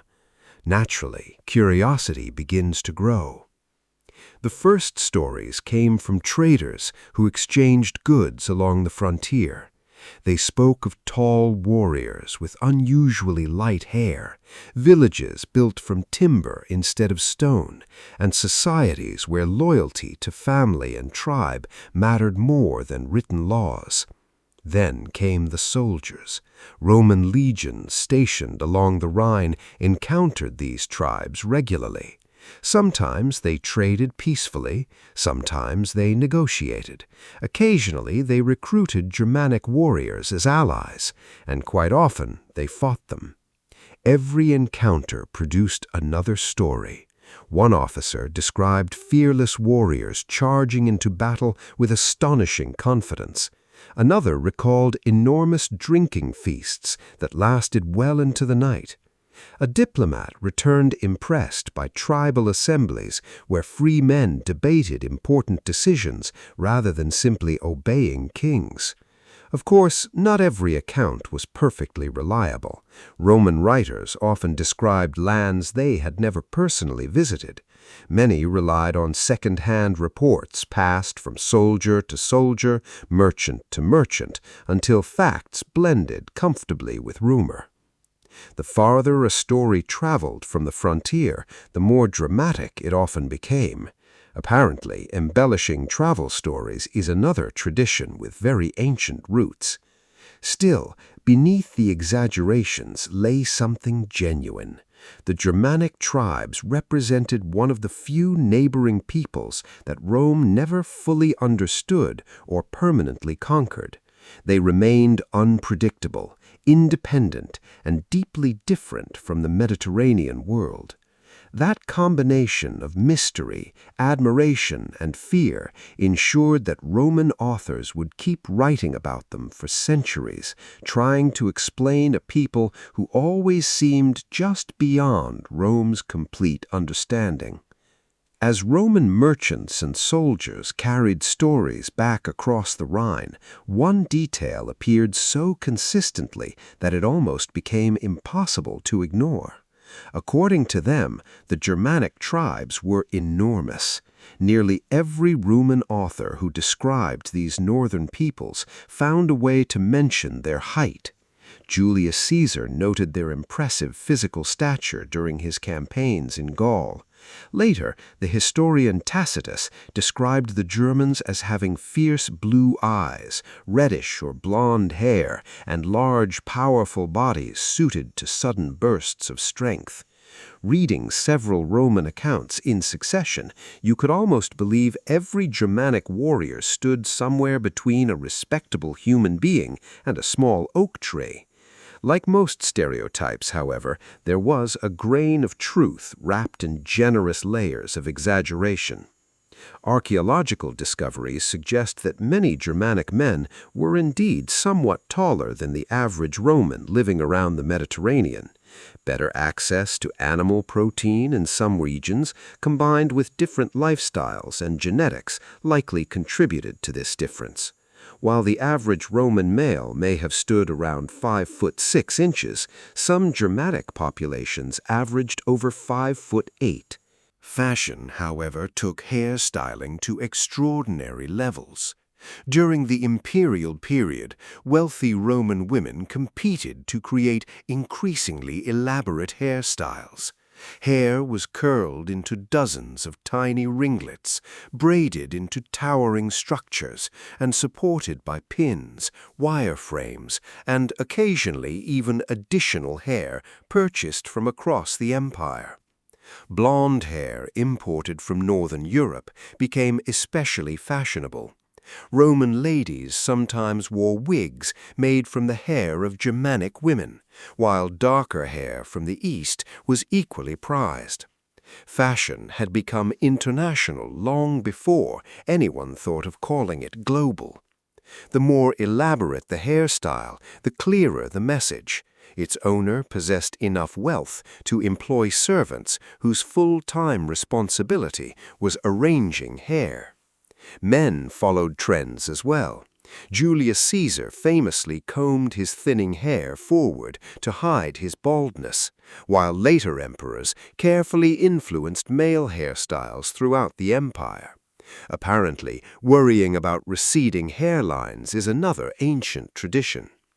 Today, braided crowns, sleek buns, beach waves, curtain bangs, elaborate updos, hair extensions, and even wigs appear on red carpets and fashion shows around the world. The mirrors have changed, the styling tools have certainly improved, but if an ancient Roman or Greek stepped into a modern salon, they would recognize many of the hairstyles immediately. They might simply ask why everyone insists on calling them the newest trend. Long before anyone walked through an airport duty-free shop, wondering whether they really needed another bottle of perfume, ancient civilizations had already developed a fascination with fragrance. In fact, perfume is one of humanity's oldest luxury industries, dating back thousands of years. While clothing catches the eye, scent has always been the invisible finishing touch that completes an appearance. The Egyptians were among the first true masters of perfume. Fragrance surrounded nearly every aspect of daily life. Temples burned sweet-smelling incense during religious ceremonies. Homes were filled with aromatic oils, and both men and women applied scented balms before attending feasts or important gatherings. Cleanliness and pleasant scents were closely linked with beauty, health, and even holiness. One of the most recognizable Egyptian beauty rituals involved wearing cones of scented wax on top of elaborate wigs during celebrations. As the evening grew warmer, the wax slowly melted, releasing perfumes made from myrrh, cinnamon, lotus flowers, and other precious ingredients. It sounds unusual today, but compared to spraying yourself with artificial ocean breeze before sitting in an air-conditioned office, perhaps it is not quite as strange as it first appears. The Greeks expanded perfume into an art form. Different fragrances suited different occasions. Athletes scented themselves after bathing, guests applied perfume before banquets, and temples filled with carefully chosen aromas during religious festivals. Philosophers occasionally complained that people wore too much perfume, proving that someone has always believed everyone else is overdoing it. The Romans naturally embraced the trend with enthusiasm. Perfume flowed throughout Roman society. Wealthy citizens scented their hair, clothes, furniture, dining rooms, and even household pets. Banquet halls sometimes featured rose petals scattered across the floor, while servants sprayed fragrant water into the air between courses. Roman writers occasionally mocked this obsession, joking that some citizens could be smelled before they could be seen. For centuries, Roman authors simply could not stop writing about the Germanic tribes. Again and again, these northern peoples appeared in military reports, historical accounts, biographies, poems, and political speeches. Some writers admired them, others feared them, many exaggerated them. Yet almost every Roman who wrote about the frontiers seemed to have an opinion. The question is, why? After all, Rome ruled an empire stretching from the deserts of Egypt to the misty hills of Britain. It commanded cities filled with marble temples, aqueducts, libraries, theaters, and roads that seemed to reach every corner of the known world. Compared to such grandeur, the forests beyond the Rhine River appeared wild, remote, and sparsely populated. And yet those forests fascinated the Romans far more than many of the provinces they actually controlled. To understand why, imagine yourself as a Roman merchant or soldier standing on the western bank of the Rhine during the 1st century after Christ. Behind you lies one of the greatest empires in history. Before you stretches an immense wilderness of dark forests, broad rivers, marshes, and hills that disappear into the distance. There are no Roman roads cutting neatly through the landscape, no cities built around forums and bathhouses, no familiar villas surrounded by vineyards. Somewhere beyond the trees live dozens of tribes whose languages sound unfamiliar, whose customs seem strange, and whose leaders owed absolutely nothing to Rome. Naturally, curiosity begins to grow. The first stories came from traders who exchanged goods along the frontier. They spoke of tall warriors with unusually light hair, villages built from timber instead of stone, and societies where loyalty to family and tribe mattered more than written laws. Then came the soldiers. Roman legions stationed along the Rhine encountered these tribes regularly. Sometimes they traded peacefully, sometimes they negotiated. Occasionally they recruited Germanic warriors as allies, and quite often they fought them. Every encounter produced another story.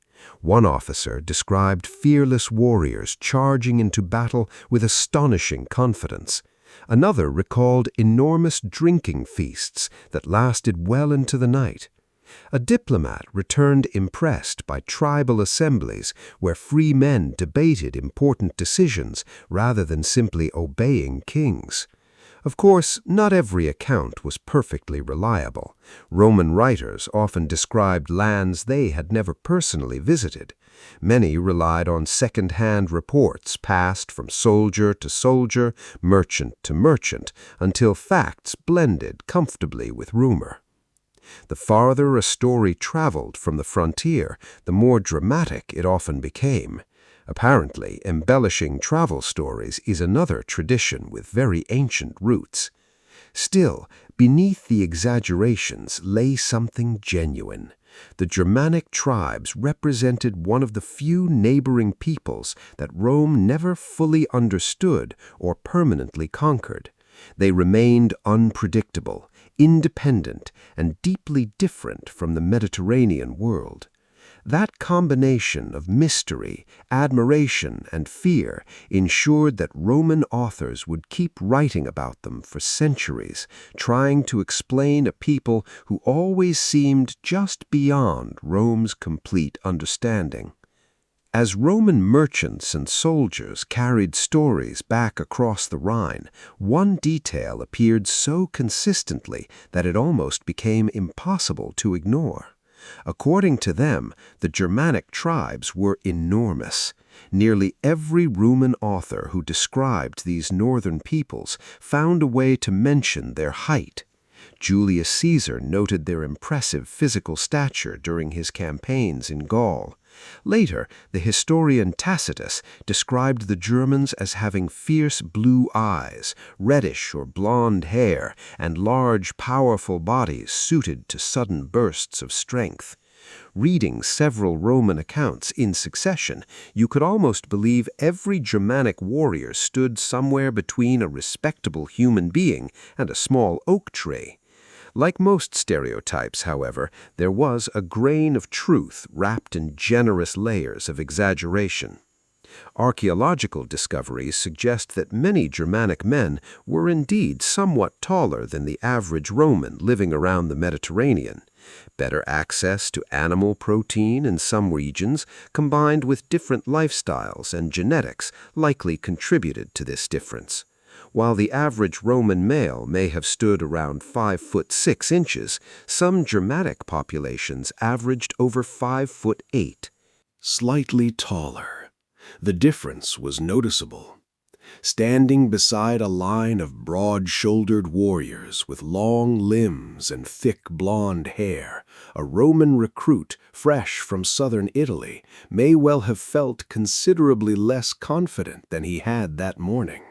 Of course, appearance alone can become a weapon. Germanic warriors understood the value of intimidation. Many grew their hair long and allowed full beards to develop, creating an even more imposing figure. Before battle, some reportedly shouted, clashed weapons against shields, and rushed forward in tightly packed groups, magnifying the impression that an unstoppable wall of giants was approaching. Fear has an interesting habit of adding a few extra inches to one's enemy. Roman writers were also fascinated by complexion. Living in northern climates, many Germanic peoples had lighter skin and fairer hair than the Mediterranean populations Romans encountered most often. Blonde hair became one of their defining characteristics in Roman literature. Ironically, this fascination eventually turned into fashion. Roman aristocratic women began importing blonde hair from Germanic territories to create wigs and hairpieces. What had once been described as the appearance of foreign barbarians slowly became one of Rome's most desirable beauty trends.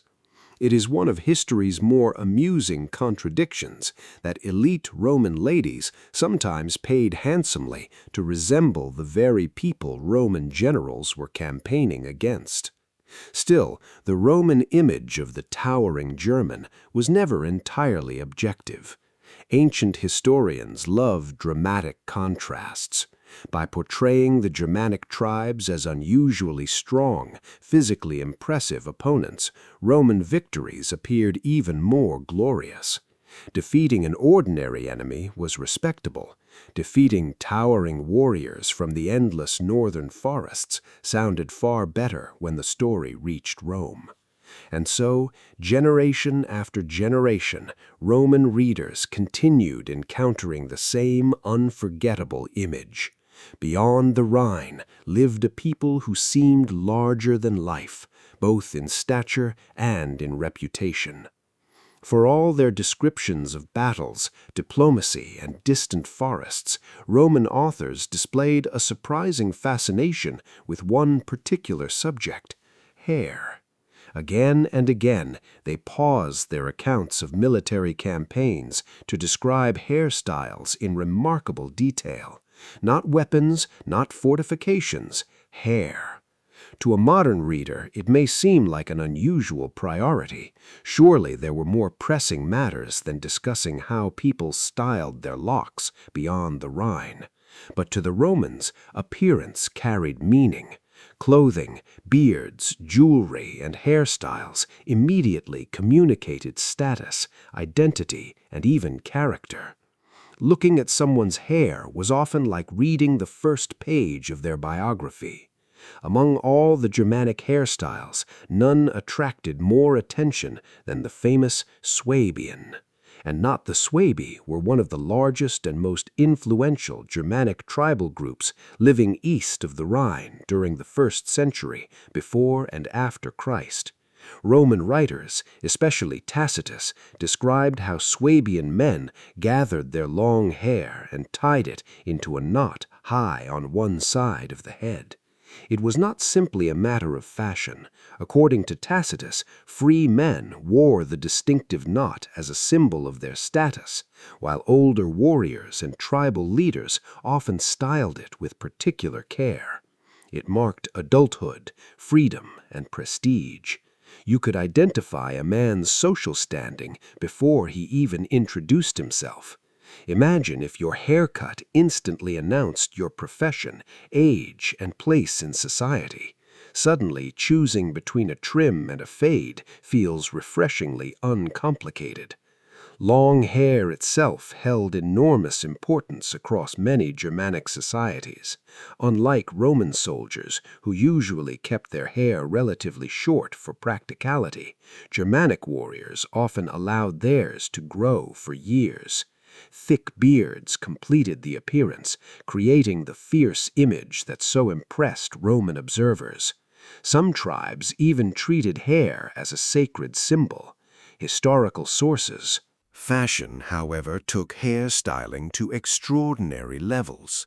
During the imperial period, wealthy Roman women competed to create increasingly elaborate hairstyles.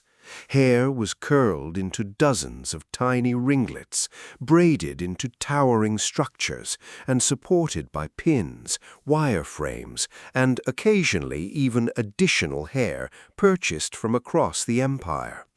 Blonde hair imported from northern Europe became especially fashionable. Roman ladies sometimes wore wigs made from the hair of Germanic women, while darker hair from the East was equally prized. Fashion had become international long before anyone thought of calling it global. The more elaborate the hairstyle, the clearer the message. Its owner possessed enough wealth to employ servants whose full-time responsibility was arranging hair. Men followed trends as well. Julius Caesar famously combed his thinning hair forward to hide his baldness, while later emperors carefully influenced male hairstyles throughout the empire. Apparently, worrying about receding hairlines is another ancient tradition.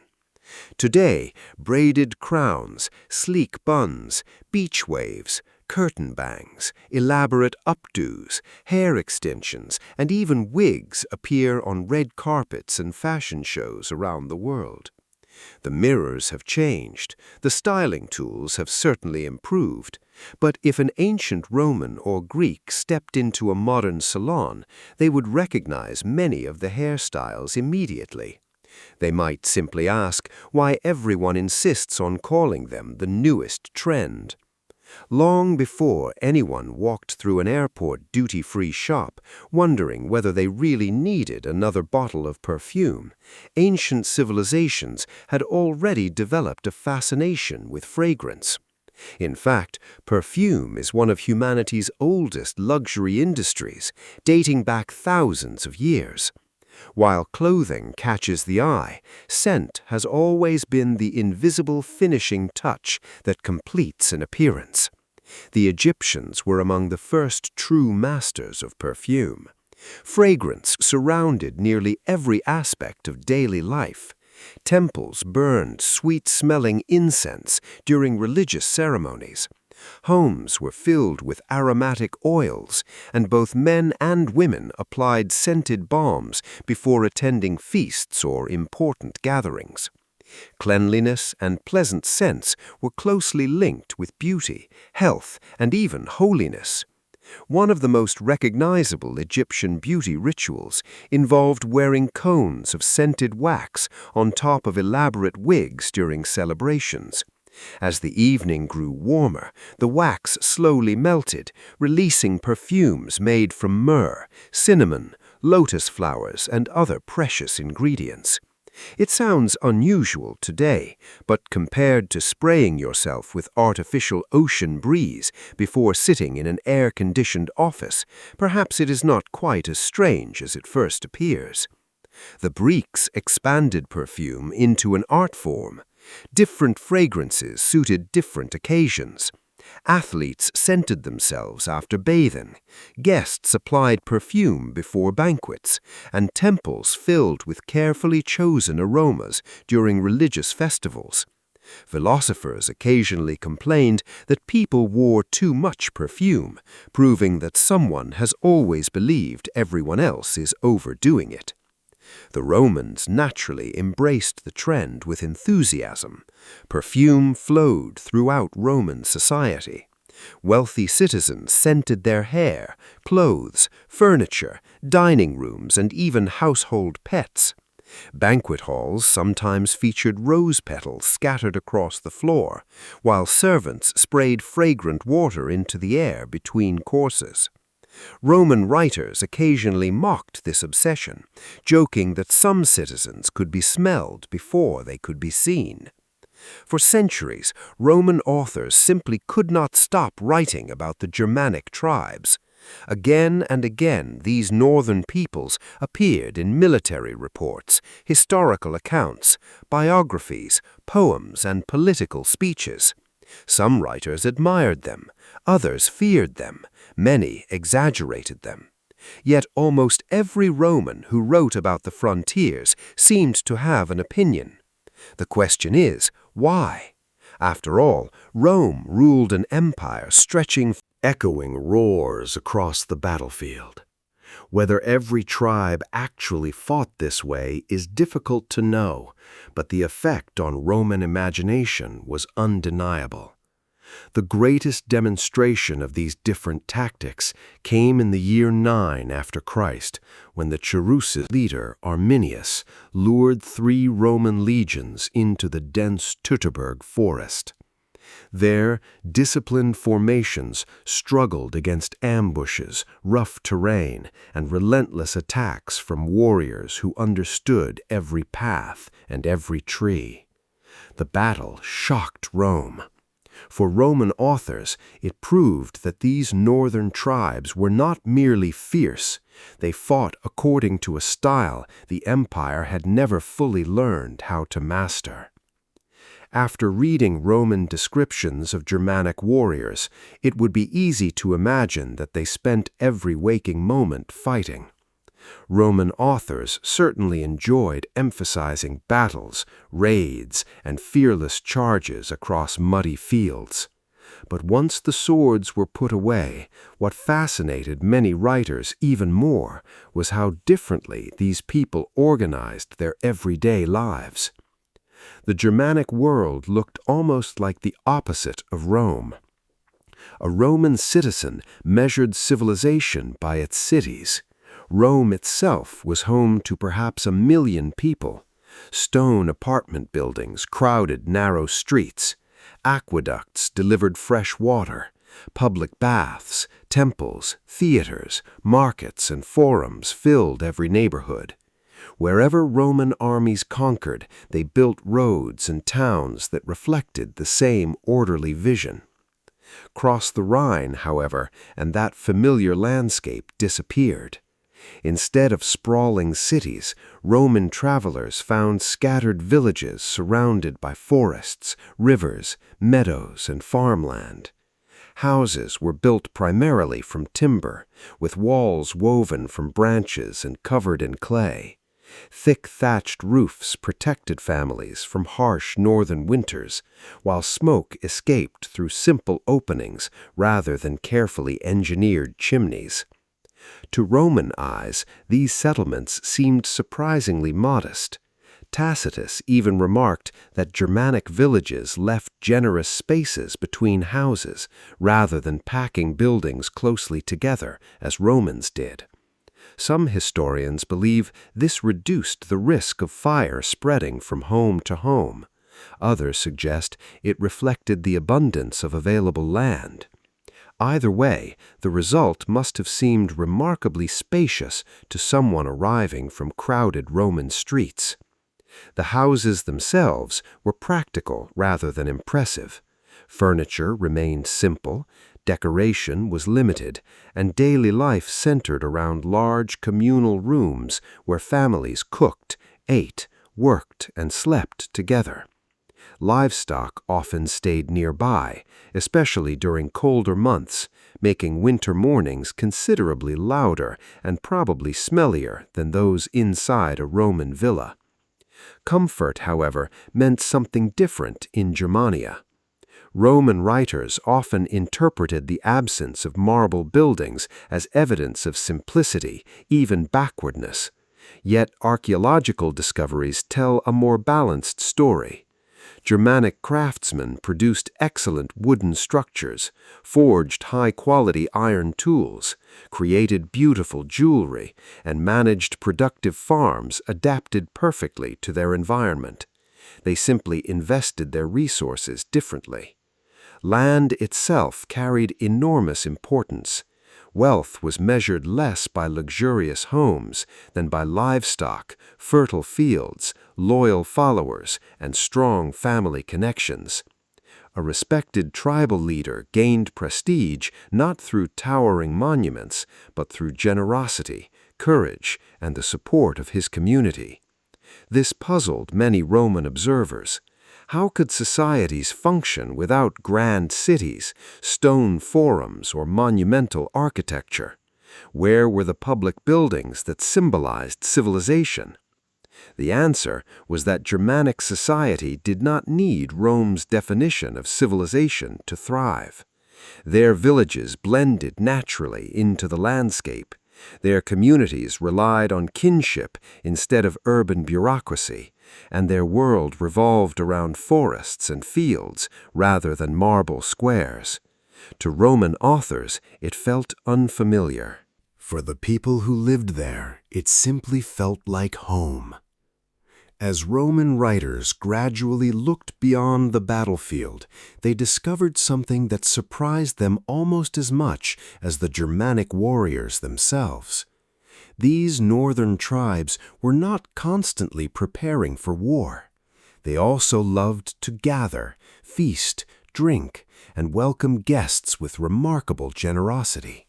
In fact, some Roman authors believed hospitality was one of the defining virtues of Germanic society. Tacitus, writing near the end of the 1st century after Christ, described a culture where refusing hospitality to a stranger was considered deeply dishonorable. A traveler arriving in a village did not need to knock on several doors, hoping someone would take pity on him. Instead, he was often invited inside, offered food, drink, and a place by the fire. To a Roman accustomed to crowded cities where strangers could easily disappear into the masses, this openness was striking. Once inside, the guest became part of the household, at least for a short while. Meals were usually straightforward but filling.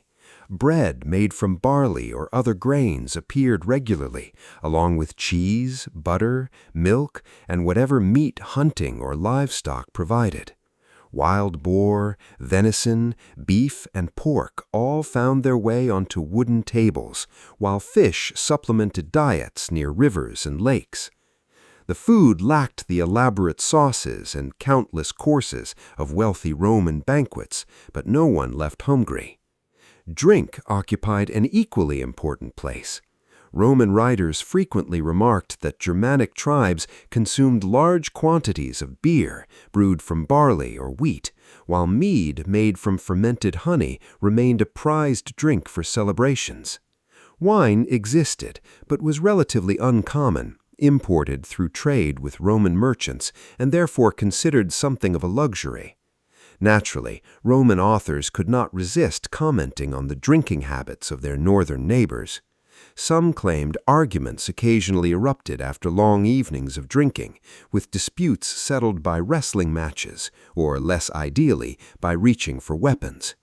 Whether these stories reflected everyday reality or simply Roman stereotypes is difficult to know.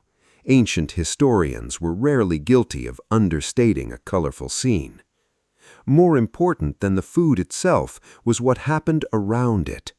Feasts strengthened friendships, confirmed alliances, celebrated victories, arranged marriages, and welcomed important visitors. Tribal leaders demonstrated their generosity by providing abundant food and drink, earning loyalty not through taxes or salaries, but through personal relationships. Young warriors gathered around successful chiefs, attracted by their reputation, courage, and generosity. The bond worked both ways. A leader gained honor through loyal followers, while followers gained prestige by serving an admired leader. Roman observers found this system fascinating because it relied less on written laws and official offices than on trust, reputation, and mutual obligation. Over shared meals, promises were made, stories were remembered, and loyalties were reinforced. To the Romans, these feasts revealed something important. Beyond the fierce warriors described in military reports stood communities held together not only by strength, but also by hospitality, shared traditions, and the simple act of gathering around a table together. The more Roman authors observed the Germanic tribes, the more they encountered something they struggled to categorize. These societies had kings in some regions, powerful chiefs in others, respected elders almost everywhere. Yet they did not resemble the rigid political structure that Romans considered essential for civilization. To many Romans, it seemed almost chaotic, and yet, somehow, it worked. One of the themes that appears repeatedly in Roman writings is the remarkable importance the Germanic tribes placed on personal freedom. Tacitus noted that important matters were not simply decided by a ruler giving orders. Instead, tribal assemblies brought together free men to discuss disputes, approve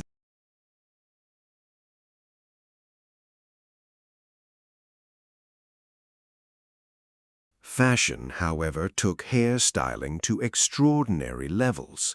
During the imperial period, wealthy Roman women competed to create increasingly elaborate hairstyles. Hair was curled into dozens of tiny ringlets, braided into towering structures, and supported by pins, wireframes, and occasionally even additional hair purchased from across the empire. Blonde hair, imported from northern Europe, became especially fashionable. Roman ladies sometimes wore wigs made from the hair of Germanic women, while darker hair from the East was equally prized. Fashion had become international long before anyone thought of calling it global. The more elaborate the hairstyle, the clearer the message. Its owner possessed enough wealth to employ servants whose full-time responsibility was arranging hair. Men followed trends as well. Julius Caesar famously combed his thinning hair forward to hide his baldness, while later emperors carefully influenced male hairstyles throughout the empire. Apparently, worrying about receding hairlines is another ancient tradition. Today, braided crowns, sleek buns, beach waves, Curtain bangs, elaborate updos, hair extensions, and even wigs appear on red carpets and fashion shows around the world. The mirrors have changed, the styling tools have certainly improved, but if an ancient Roman or Greek stepped into a modern salon, they would recognize many of the hairstyles immediately. They might simply ask why everyone insists on calling them the newest trend. Long before anyone walked through an airport duty-free shop, wondering whether they really needed another bottle of perfume, ancient civilizations had already developed a fascination with fragrance. In fact, perfume is one of humanity's oldest luxury industries, dating back thousands of years. While clothing catches the eye, scent has always been the invisible finishing touch that completes an appearance. The Egyptians were among the first true masters of perfume. Fragrance surrounded nearly every aspect of daily life. Temples burned sweet-smelling incense during religious ceremonies. Homes were filled with aromatic oils, and both men and women applied scented balms before attending feasts or important gatherings. Cleanliness and pleasant scents were closely linked with beauty, health, and even holiness. One of the most recognizable Egyptian beauty rituals involved wearing cones of scented wax on top of elaborate wigs during celebrations. As the evening grew warmer, the wax slowly melted, releasing perfumes made from myrrh, cinnamon, lotus flowers, and other precious ingredients. It sounds unusual today, but compared to spraying yourself with artificial ocean breeze before sitting in an air-conditioned office, perhaps it is not quite as strange as it first appears. The Greeks expanded perfume into an art form. Different fragrances suited different occasions. Athletes scented themselves after bathing, guests applied perfume before banquets, and temples filled with carefully chosen aromas during religious festivals. Philosophers occasionally complained that people wore too much perfume, proving that someone has always believed everyone else is overdoing it. The Romans naturally embraced the trend with enthusiasm. Perfume flowed throughout Roman society. Wealthy citizens scented their hair, clothes, furniture, dining rooms, and even household pets. Banquet halls sometimes featured rose petals scattered across the floor, while servants sprayed fragrant water into the air between courses. Roman writers occasionally mocked this obsession, joking that some citizens could be smelled before they could be seen. For centuries, Roman authors simply could not stop writing about the Germanic tribes. Again and again, these northern peoples appeared in military reports, historical accounts, biographies, poems, and political speeches. Some writers admired them, others feared them, many exaggerated them. Yet almost every Roman who wrote about the frontiers seemed to have an opinion. The question is, why? After all, Rome ruled an empire stretching. Britain's future in Westminster, Winston spent most of his days in the nursery. Fortunately for him, one person filled that emotional void. Her name was Elizabeth Ann Everest, known affectionately as Womb by the young boy she cared for. She became far more than a nanny. She comforted him when he was frightened, encouraged him when he struggled, celebrated his small victories, and gave him the affection that was often missing elsewhere in his childhood. Years later, Churchill would speak of her with deep gratitude, calling her one of the greatest influences on his early life. Meanwhile, Winston desperately sought his parents' approval. He treasured every letter from his mother and every rare visit from his father. When correspondence arrived, he read it repeatedly. When praise came, it meant everything. Unfortunately, praise was not especially common. Lord Randolph, brilliant but demanding, often viewed his son's academic struggles as signs of laziness rather than potential. His letters could be stern, disappointed, and deeply discouraging. Winston longed to impress the father he admired, yet rarely felt he had succeeded.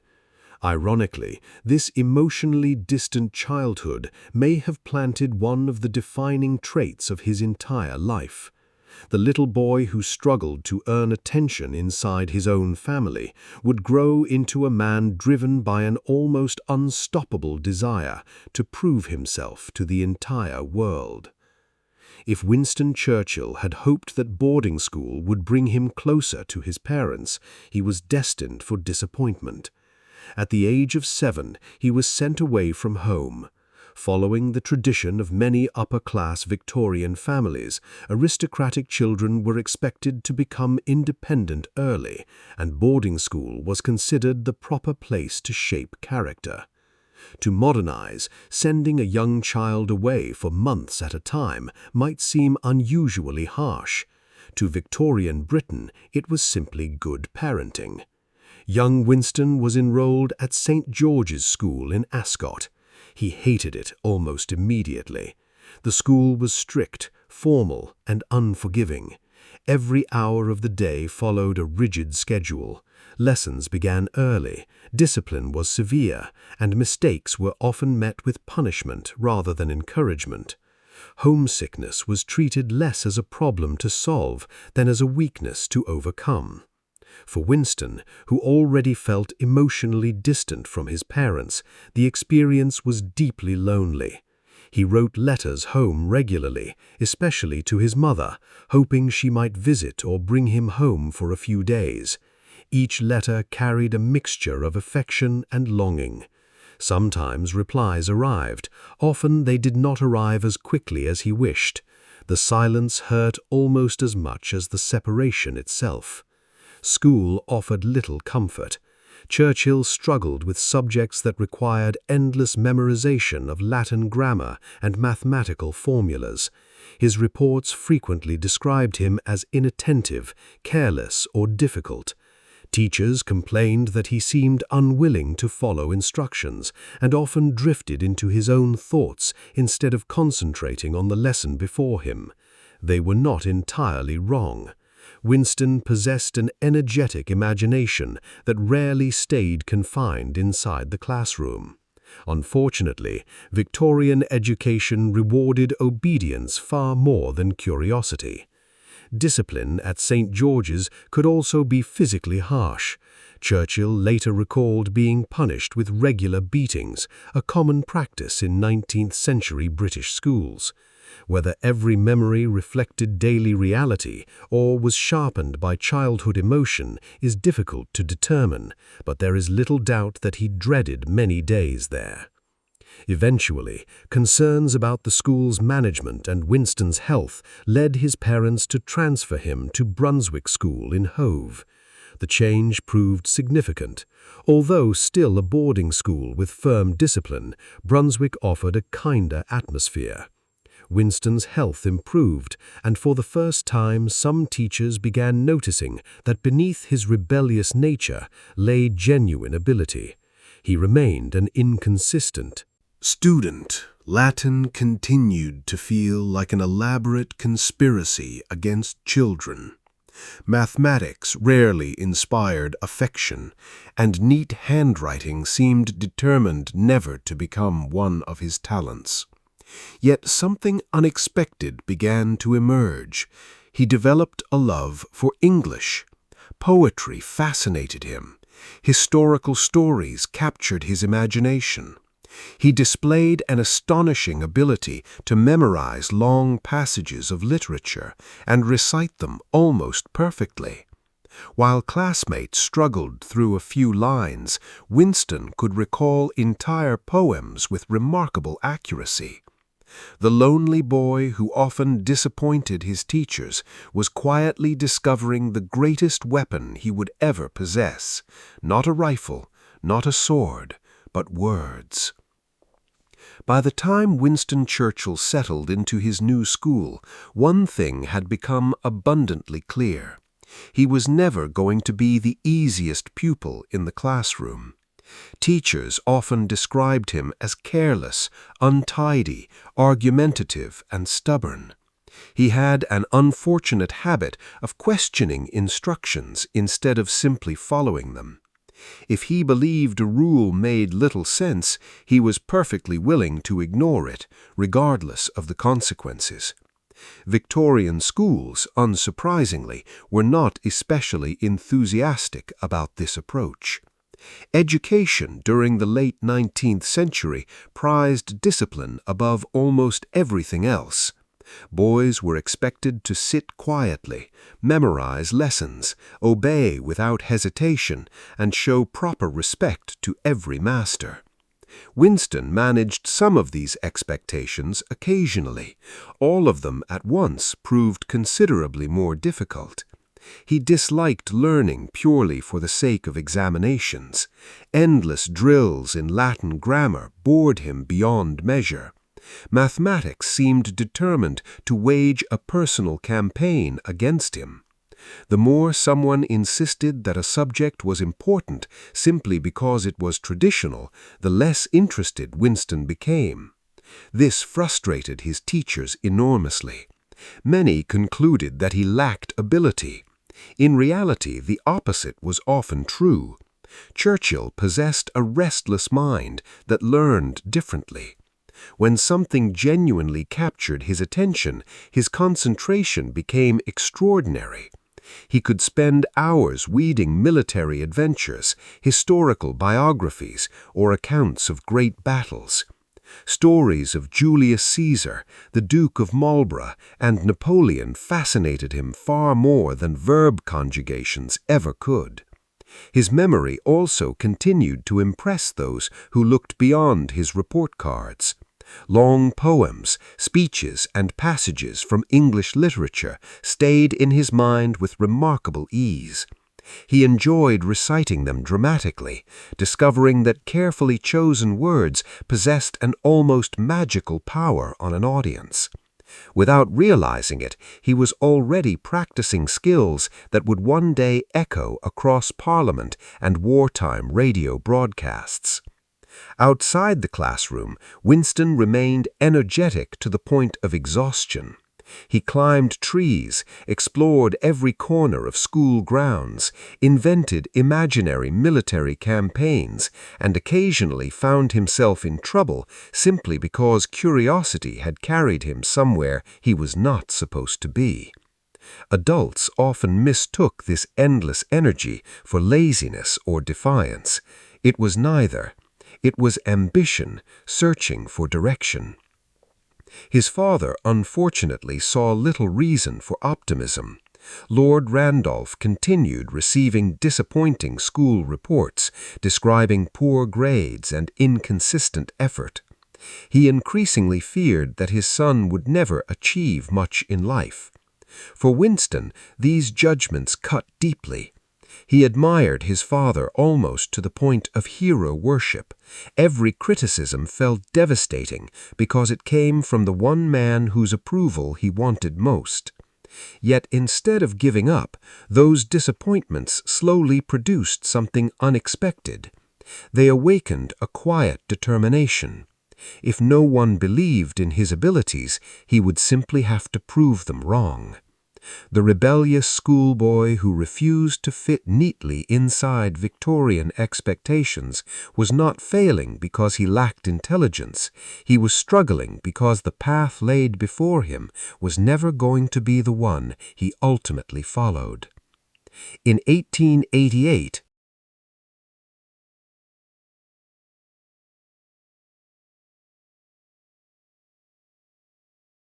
Winston Churchill entered Harrow School, one of Britain's most prestigious public schools. His father had hoped for something quite different. Winston had first attempted the entrance examination for Eton, the school that educated generations of Britain's elite. But that plan never materialized. Harrow became his destination instead. At first, it hardly looked like the beginning of greatness. Churchill arrived with academic records that were, to put it politely, unremarkable. Because his knowledge of Latin was weak, he was placed in one of the lower forms. For a boy born into one of Britain's most distinguished families, it was an embarrassing start. Some classmates undoubtedly expected very little from him. Many teachers did as well. Yet Harrow turned out to be the first place where Winston's unusual strengths began to outweigh his weaknesses. One fortunate decision changed everything. Instead of forcing him through advanced classical studies that had caused him endless frustration, Harrow allowed Churchill to focus more heavily on English. It was a subject that demanded imagination. Rather than memorizing endless grammatical rules, and Winston flourished almost immediately, he immersed himself in literature. He memorized long passages from Shakespeare and Macaulay with astonishing ease. He read poetry aloud until the rhythm and cadence became second nature. Historical narratives fascinated him, not simply because of the events themselves, but because of how great writers brought those events to life through carefully chosen words. Without realizing it, he was giving himself an education far more valuable than any examination could measure. Churchill also developed an appreciation for rhetoric, the art of persuasive speaking. He became fascinated by how a well-constructed sentence could inspire courage, change opinions, or command attention. While many boys dreaded standing before the class, Winston slowly discovered that he enjoyed it. Speaking offered something that written examinations never had: an audience. Years later, listeners would marvel at his speeches during Britain's darkest hours, believing his talent had appeared almost overnight. In reality, its foundations were being laid inside Harrow's classrooms decades earlier. His academic record remained mixed. Mathematics still refused to become a close friend. Science interested him only occasionally. Latin continued its long campaign of mutual disappointment. His school reports rarely suggested that Britain was educating a future prime minister. But those reports overlooked qualities that were far harder to grade. Churchill possessed relentless curiosity. He asked questions others ignored. He read beyond the assigned lessons. When a subject captured his imagination, he pursued it with remarkable energy. Outside the classroom, he became increasingly interested in military history. Maps, famous campaigns, biographies of great commanders, and stories of daring victories filled his spare time. His ancestor, John Churchill, the Duke of Marlborough, remained one of his greatest heroes, and Winston studied his campaigns with genuine admiration. By the time he left Harrow, Winston Churchill was still far from being considered an exceptional student, but something far more important had begun to emerge. For the first time, he had discovered not just what he struggled to learn, he had discovered what he was born to do. As Winston Churchill approached the end of his time at Harrow, one uncomfortable reality became increasingly difficult to ignore. His academic record was simply not strong enough for many of the prestigious careers expected of young aristocrats. Oxford or Cambridge seemed unlikely. His father had already begun lowering his expectations, concluding that Winston probably lacked the discipline for a distinguished political or legal career. Instead, Lord Randolph decided that the army might suit his energetic, adventurous son far better. There was just one problem. Even becoming an officer required passing a demanding Britain's future in Westminster, Winston spent most of his days in the nursery. Fortunately for him, one person filled that emotional void.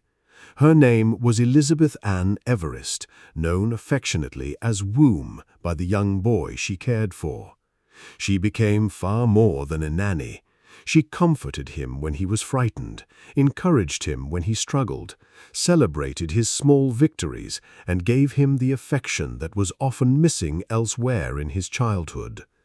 Years later, Churchill would speak of her with deep gratitude, calling her one of the greatest influences on his early life. Meanwhile, Winston desperately sought his parents' approval. He treasured every letter from his mother and every rare visit from his father. When correspondence arrived, he read it repeatedly. When praise came, it meant everything. Unfortunately, praise was not especially common. Lord Randolph, brilliant but demanding, often viewed his son's academic struggles as signs of laziness rather than potential. His letters could be stern, disappointed, and deeply discouraging. Winston longed to impress the father he admired, yet rarely felt he had succeeded. Ironically, this emotionally distant childhood may have planted one of the defining traits of his entire life. The little boy who struggled to earn attention inside his own family would grow into a man driven by an almost unstoppable desire to prove himself to the entire world. If Winston Churchill had hoped that boarding school would bring him closer to his parents, he was destined for disappointment. At the age of 7, he was sent away from home. Following the tradition of many upper-class Victorian families, aristocratic children were expected to become independent early, and boarding school was considered the proper place to shape character. To modernize, sending a young child away for months at a time might seem unusually harsh. To Victorian Britain, it was simply good parenting. Young Winston was enrolled at St. George's School in Ascot. He hated it almost immediately. The school was strict, formal, and unforgiving. Every hour of the day followed a rigid schedule. Lessons began early, discipline was severe, and mistakes were often met with punishment rather than encouragement. Homesickness was treated less as a problem to solve than as a weakness to overcome. For Winston, who already felt emotionally distant from his parents, the experience was deeply lonely. He wrote letters home regularly, especially to his mother, hoping she might visit or bring him home for a few days. Each letter carried a mixture of affection and longing. Sometimes replies arrived. Often they did not arrive as quickly as he wished. The silence hurt almost as much as the separation itself. School offered little comfort. Churchill struggled with subjects that required endless memorization of Latin grammar and mathematical formulas. His reports frequently described him as inattentive, careless, or difficult. Teachers complained that he seemed unwilling to follow instructions and often drifted into his own thoughts instead of concentrating on the lesson before him. They were not entirely wrong. Winston possessed an energetic imagination that rarely stayed confined inside the classroom. Unfortunately, Victorian education rewarded obedience far more than curiosity. Discipline at St. George's could also be physically harsh. Churchill later recalled being punished with regular beatings, a common practice in 19th-century British schools. Whether every memory reflected daily reality or was sharpened by childhood emotion is difficult to determine, but there is little doubt that he dreaded many days there. Eventually, concerns about the school's management and Winston's health led his parents to transfer him to Brunswick School in Hove. The change proved significant. Although still a boarding school with firm discipline, Brunswick offered a kinder atmosphere. Winston's health improved, and for the first time some teachers began noticing that beneath his rebellious nature lay genuine ability. He remained an inconsistent weapon across difficult terrain. It was physically exhausting. It was also exactly the kind of challenge Winston enjoyed. Military history became another favorite subject. Rather than memorizing abstract facts, cadets analyzed famous battles, examined the decisions of successful commanders, and discussed why campaigns succeeded or failed. Churchill approached these lessons with enormous enthusiasm. He was no longer studying history simply because it appeared in a textbook. He was studying it because one day he hoped to make history himself. Even his instructors noticed the difference. Churchill remained energetic, outspoken, and occasionally impulsive, but his determination was impossible to ignore.